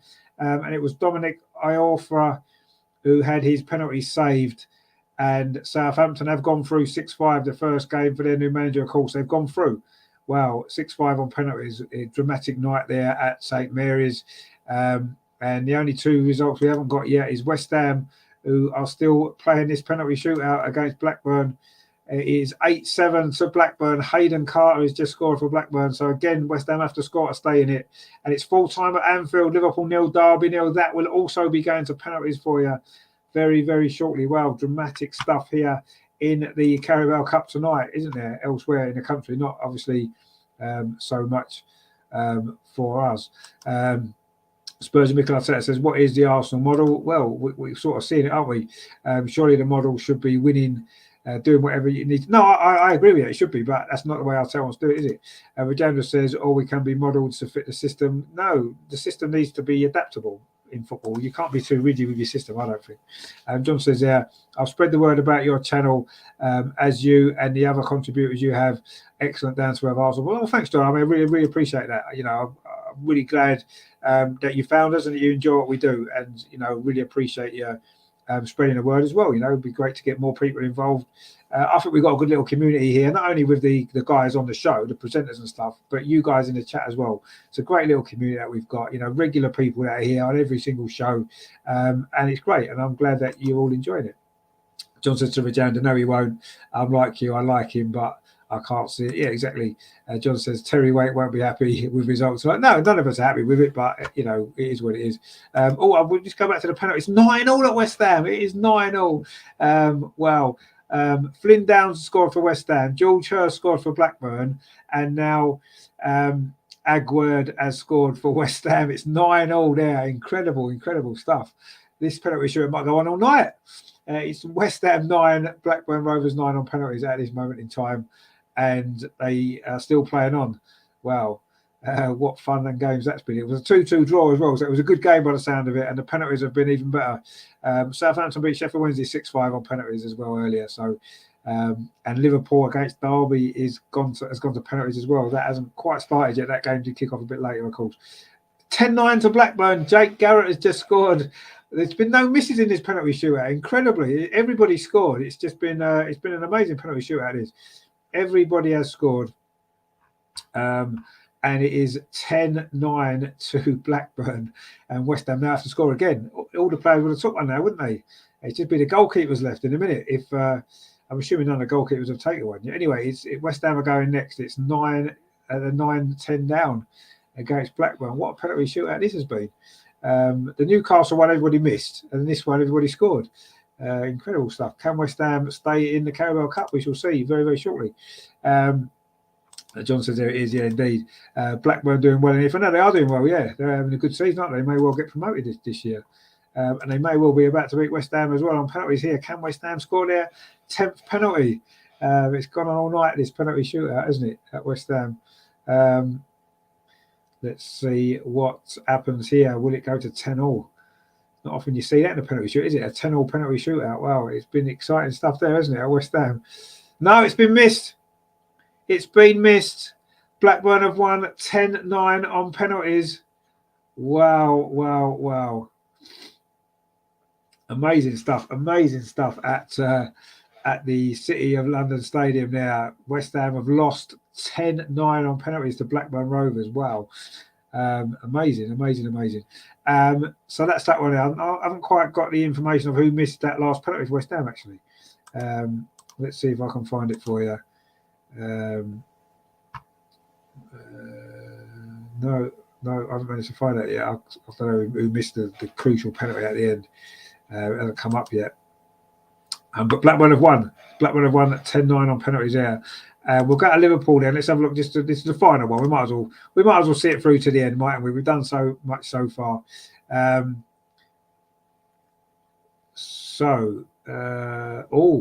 Derby have scored their first penalty. David McGoldrick, and Majestic has had his penalty saved. Also, Derby are winning 1-0 after one penalty each there. So exciting stuff there as well. Wow, another exciting penalty shootout that could be there. And is there going to be another shock? It was Agbonna missed for West Ham. He hit the bar actually with his left-footed penalty. So Blackburn win at 10-9 there. Right, we'll go back to Anfield then. Let's see what these penalties are doing here. Conor Hourihane has had his penalty saved. So it could have been 2-0 to Derby there, but it is only 1-0. Liverpool now have got their second penalty to come, a chance to make it 1-1. Dramatic stuff there. John says they're good to see Southampton win and Ainsley scoring. Yeah, you can imagine what his penalty was like. I bet he just done a little cool run up and just tucked it away. And John says we lost to a Premier team. Yeah, we did. No, there's no shame in it, but it's just disappointing, isn't it? Because you want to stay, don't you? And John says, well, that sounds an exciting game. Hammers fans will be brilliant. Yeah, no, they will. I mean, what a penalty shootout that sounded like. Anyway, let's go back to Anfield, see what's going on here, because it was 1-0 to Derby. Liverpool, the next penalty, with a chance to make it 1-1. There's been two misses in the last two penalties. So let's see what this next one brings for Liverpool. Haven't took it yet. It's still 1-0 to Derby, but Liverpool have got their second penalty. Derby have had two, scored one and missed one. Liverpool missed their first one. So let's see what happens here. This is the last result of the night. So just run through the other results while we're waiting for this. Arsenal 1, Brighton 3, obviously, as we know. Newcastle 0, Palace 0, Newcastle 1, 3-2 on penalties. Nottingham Forest 2, Tottenham 0, which is a shame, isn't it? Southampton 1, the Sheffield Wednesday 1, Southampton 1, 6-5 on penalties there. West Ham 2, Blackburn 2, Blackburn 1, 10-9 on penalties. Wow. Wolves 1, Leeds 0, Manchester City 2, Chelsea 0, and Liverpool 0, Derby 0. It has gone to penalties. Alex Oxlade-Chamberlain has just scored for Liverpool from the penalty to make it 1-1. The second former Arsenal player to score in a penalty shootout tonight after Ainsley converted for Southampton. Oxlade-Chamberlain has just converted as well for Liverpool to make that 1-1. Regenda says 2-2. Yeah, it was 2-2. Derby 3-2. Yeah, Derby taken 3. Yeah, they've both missed one, haven't they, in that game? Derby missed another one, Craig Forsyth. It's been saved. So Liverpool got a chance to go ahead. Derby have now missed 2 in a row, having gone 1-0 up with their first penalty. They've now missed their last 2. So maybe Liverpool may well get through this one. They're holders, of course, of the Carabao Cup, aren't they? Because they won on penalties in a final, didn't they? In fact, they won 2 finals on penalties last season, and they look like they may be on the way to winning another penalty shootout tonight. It is 1-1, but Derby have had 3 penalties to Liverpool's 2. So Liverpool got a chance to go back in front. Derby have had 1, 2, 3. Derby have had 3 penalties. Liverpool have only had 2. It's another miss. Roberto Firmino. He's missed completely. Wow. So it's still 1-1. Wow, these penalty shootouts have been mad, haven't they? What excitement has been. So that was missed as well. So it's still 1-1. 3 penalties each, and they both missed 2 in this game. It's a bit like the Newcastle one, isn't it? Penalties being missed right, left, and centre here. Incredible stuff. Let's see what the next penalty brings. Derby, of course, are going up next. And Derby have scored. Louis Sibley has just scored his penalty. So it's 2-1 now to Derby here at Anfield on penalties. So, and that is that 4 penalties for Derby? Yeah, 4 penalties for Derby, 3 for Liverpool. So Liverpool now got their 4th penalty. If they miss this, then Derby just have to score their next one to go through. So this is a big penalty for Liverpool, isn't it? There's been some real drama here. And it's scored. Darwin Núñez has scored for Liverpool with his penalty. It's 2-2, and that's after 4 penalties each. So one more to come before we get to sudden death. It's 2-2 now. Darwin Núñez just converted that one for Liverpool. Exciting stuff, isn't it? John said it'd be interesting to listen in to Spurs fan channels tonight. Yeah, there'll probably be a few. That is it. What's his name? I can't think of his Expressions. Expressions. He's always quite entertaining, isn't he, when Tottenham have lost? So it might be worth tuning into him later. Maybe I might have a listen and see what he's got to say for himself. But yeah, he might be interested, mightn't he? So it's 2-2 here at Anfield. Liverpool 2, Derby 2 on penalties. Darwin Núñez just equalised. That is after 4 penalties each. So 1 more each. Derby are up next. If they score, Liverpool have to score while they go out. And if Derby don't score, then a Liverpool conversion will send them through. Or we may go the distance as we did at West Ham and Southampton. All Derby have missed. Lewis Dobbin, it was saved. So Liverpool now just 1 penalty away. If they score, they're through. They do like a good penalty shootout, Liverpool, don't they? They do normally come out on top. Lewis Dobbin there has had his penalty saved. A Liverpool goalkeeper tonight who is... it's Calais, actually. He's Irish, isn't he?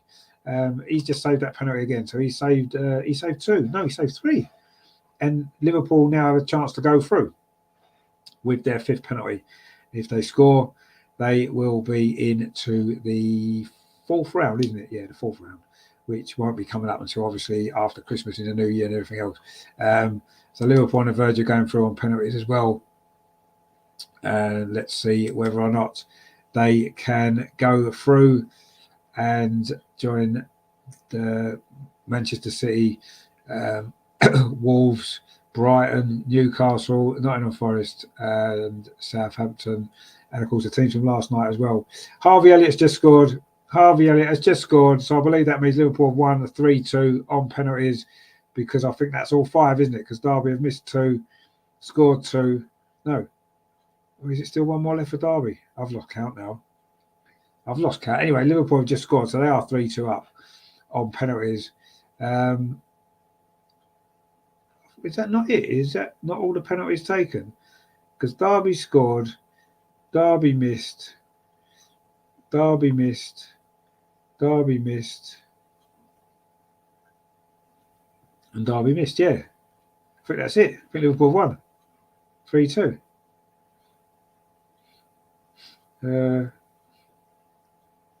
So Derby had one, scored that one. That's 2. Missed that one. That's 3. Missed that one. That's 4. Yeah, that's 5. That's it, isn't it? Liverpool won. Yeah, Liverpool won 3-2 on penalties. Yeah, we just got that right. It's Liverpool through on penalties now. Yeah, we're down to Liverpool. Yeah, so Liverpool gone through as well. But anyway, the only real news that we're worried about is Arsenal have got knocked out of the Carabao Cup tonight. It finished here at the Emirates. Arsenal 1, Brighton 3. It was an early goal from Eddie Nketiah. Again, in this competition, gave Arsenal the lead. Things were looking good at that point, but Brighton came back. A Danny Welbeck penalty before half-time. Carl Hine, Arsenal's debutant goalkeeper, conceded a penalty with a foul on Welbeck, who then scored. In the second half, it was the substitute, Mitoma, who scored, and then Tariq Lamptey made it 3. Well, Arsenal hit the post with Eddie Nketiah. The Brighton goalkeeper, Jason Steele, made a couple of good saves, but ultimately Arsenal have gone out. Disappointed. John says there's a channel called Sava Talks Football, Spurs supporter. He calls it as it is. He admits to admiring what AFC are doing. Oh, okay, I've not seen that one actually. I'll maybe check that out. Sava Talks Football. Right, okay, I'll check that one out, John. Thanks. I'll give that a watch. Maybe try and get him to come on the channel, maybe, and have a chat. Maybe when we play Spurs next time, perhaps try and get him on. John says Liverpool scrape through, as they do. It's just what they do, don't they? It won't be, will it? I mean, I don't think the draw's till tomorrow, is it? I think there's another game tomorrow. But yeah, Liverpool's great for penalties, so there you go. Not the first time. Right, so that is that then for tonight. First of all, I want to thank everybody for watching. A lot of people were in tonight, maybe because there wasn't much coverage of the game elsewhere. So thank you to everybody. Please give it a like before you go, much appreciated. And please subscribe to the channel if you are new here. Just a quick run through of what's coming up. Tomorrow night, 8 o'clock, we have got Stephen Adam here for the Arsenal Social Extra, looking at all the social media gubbins that's going on at the minute in football and Arsenal-related stuff. That's going to be really good, looking back on the Chelsea game, looking back on this game, looking ahead to Wolves as well. Maybe the World Cup might get mentioned as well, who knows. So join the guys at 8 o'clock tomorrow. That's going to be really good. Friday, we're covering England Lionesses are playing Japan. We'll be going to watch along of that. That's 8 o'clock kickoff. We'll go live at 7:45 on Friday for that one. Please join us for that. Then, of course, Saturday evening, Wolves against Arsenal, the big one. Need to bounce back from this. That's 7:45 kickoff. We'll go live at 7:30 for that. We'll actually have proper coverage of that. We'll have the actual game on and everything else. So that's on Saturday. Coming up next week, we've got some new stuff coming up. We've got World Cup memories, looking back at some previous tournaments. That's going to be good. Melvin's back with Highbury Matters as well. On Saturday, we've got the latest Arsenal Oddities episode as well, episode 4. That's going to be good. Please check that out as well. And if you missed last night's show, Mark Harbour on the channel, please check that out. Really good guest he was. Former Arsenal Academy coach. Some great insight from him last night on the channel. So very, very good stuff there. John says, yeah, do Richie be a good guest. Yeah, no, I'll look into that. I'll maybe reach out to him, see if he wants to come on. So thanks all you guys for watching. You guys make this channel. You know, I just sit here babbling on for a couple of hours on a match day. You know, I get some guests in and we babble on about stuff, and it's great. But it's you guys watching, your comments that make it what it is. So thank you very much for supporting the channel. Really appreciate it. And we'll continue to hopefully grow and give you some stuff that you can enjoy. And hopefully there'll be some bits and pieces there that I mentioned that you might like to watch. So thanks everyone for watching. Thanks for you guys in the chat as always. Some great comments. Great to see you all. Unfortunately, Arsenal couldn't get the job done tonight. Are we that bothered, really? Yes and no. Let's win Saturday. If we win Saturday, I won't care about this. If we lose Saturday, we might care about this a little bit more, mightn't we? But let's wait and see. Let's hope Saturday goes well. Tough game against Wolves, but we'll bring you all coverage of that anyway. So join Stephen Adam tomorrow 8 o'clock for the Social Extra. That's a great show. I will see you Friday for the Lionesses against Japan, and of course Saturday for the Wolves game. That is going to be tense. It's going to be good. Please, Arsenal, bounce back. Let's go into the World Cup top of the league, and we can put our feet up for a few weeks. I won't be able to because the women are still playing and there's still other stuff on the channel, but we can put our feet up and enjoy Arsenal being top of the league for Christmas. That'd be nice, wouldn't it? Wake up on Christmas Day, Arsenal top of the league. That's always nice, isn't it? So that's that then. thank you very, very much for watching. I will see you very, very soon. Adam and Steve are in tomorrow. John says, now you're the glue that sticks us together. No, I don't know about that. It's you guys are the guys that make this channel. You know, I love kind of interacting with everybody. John says, thanks, Richard. You're working overtime. Good night, and good night to all in the chat. Stay safe. Yourself, mate. Yeah, we'll speak very soon. Yeah, it's been a long night. It's been a good night. I hope you've enjoyed it. I will see you on Friday. Don't forget, tune in for Stephen and Adam's show tomorrow, because that is really, really good. It's worth watching. It's a really good show. I will see you, I say, very, very soon. Take it easy. Thanks for watching. In the meantime, as always, come on, you Gunners. Disappointing tonight, but we move on. We beat Wolves. We won't care, will we? Well done, Brighton. You deserved it. And I'm pleased for Danny Welbeck as well, because he's a good guy and we like him. But yeah, disappointing from Arsenal. But we'll be back. We'll be back Saturday. John says, "Come on, you Gunners!" Indeed, come on, you Gunners. We'll speak to you soon, guys. Take it easy. See you later. Real Martinelli. It's now with Granit Xhaka. Is it going to be the third goal? It is the third goal. Granit Xhaka with it. That seals it.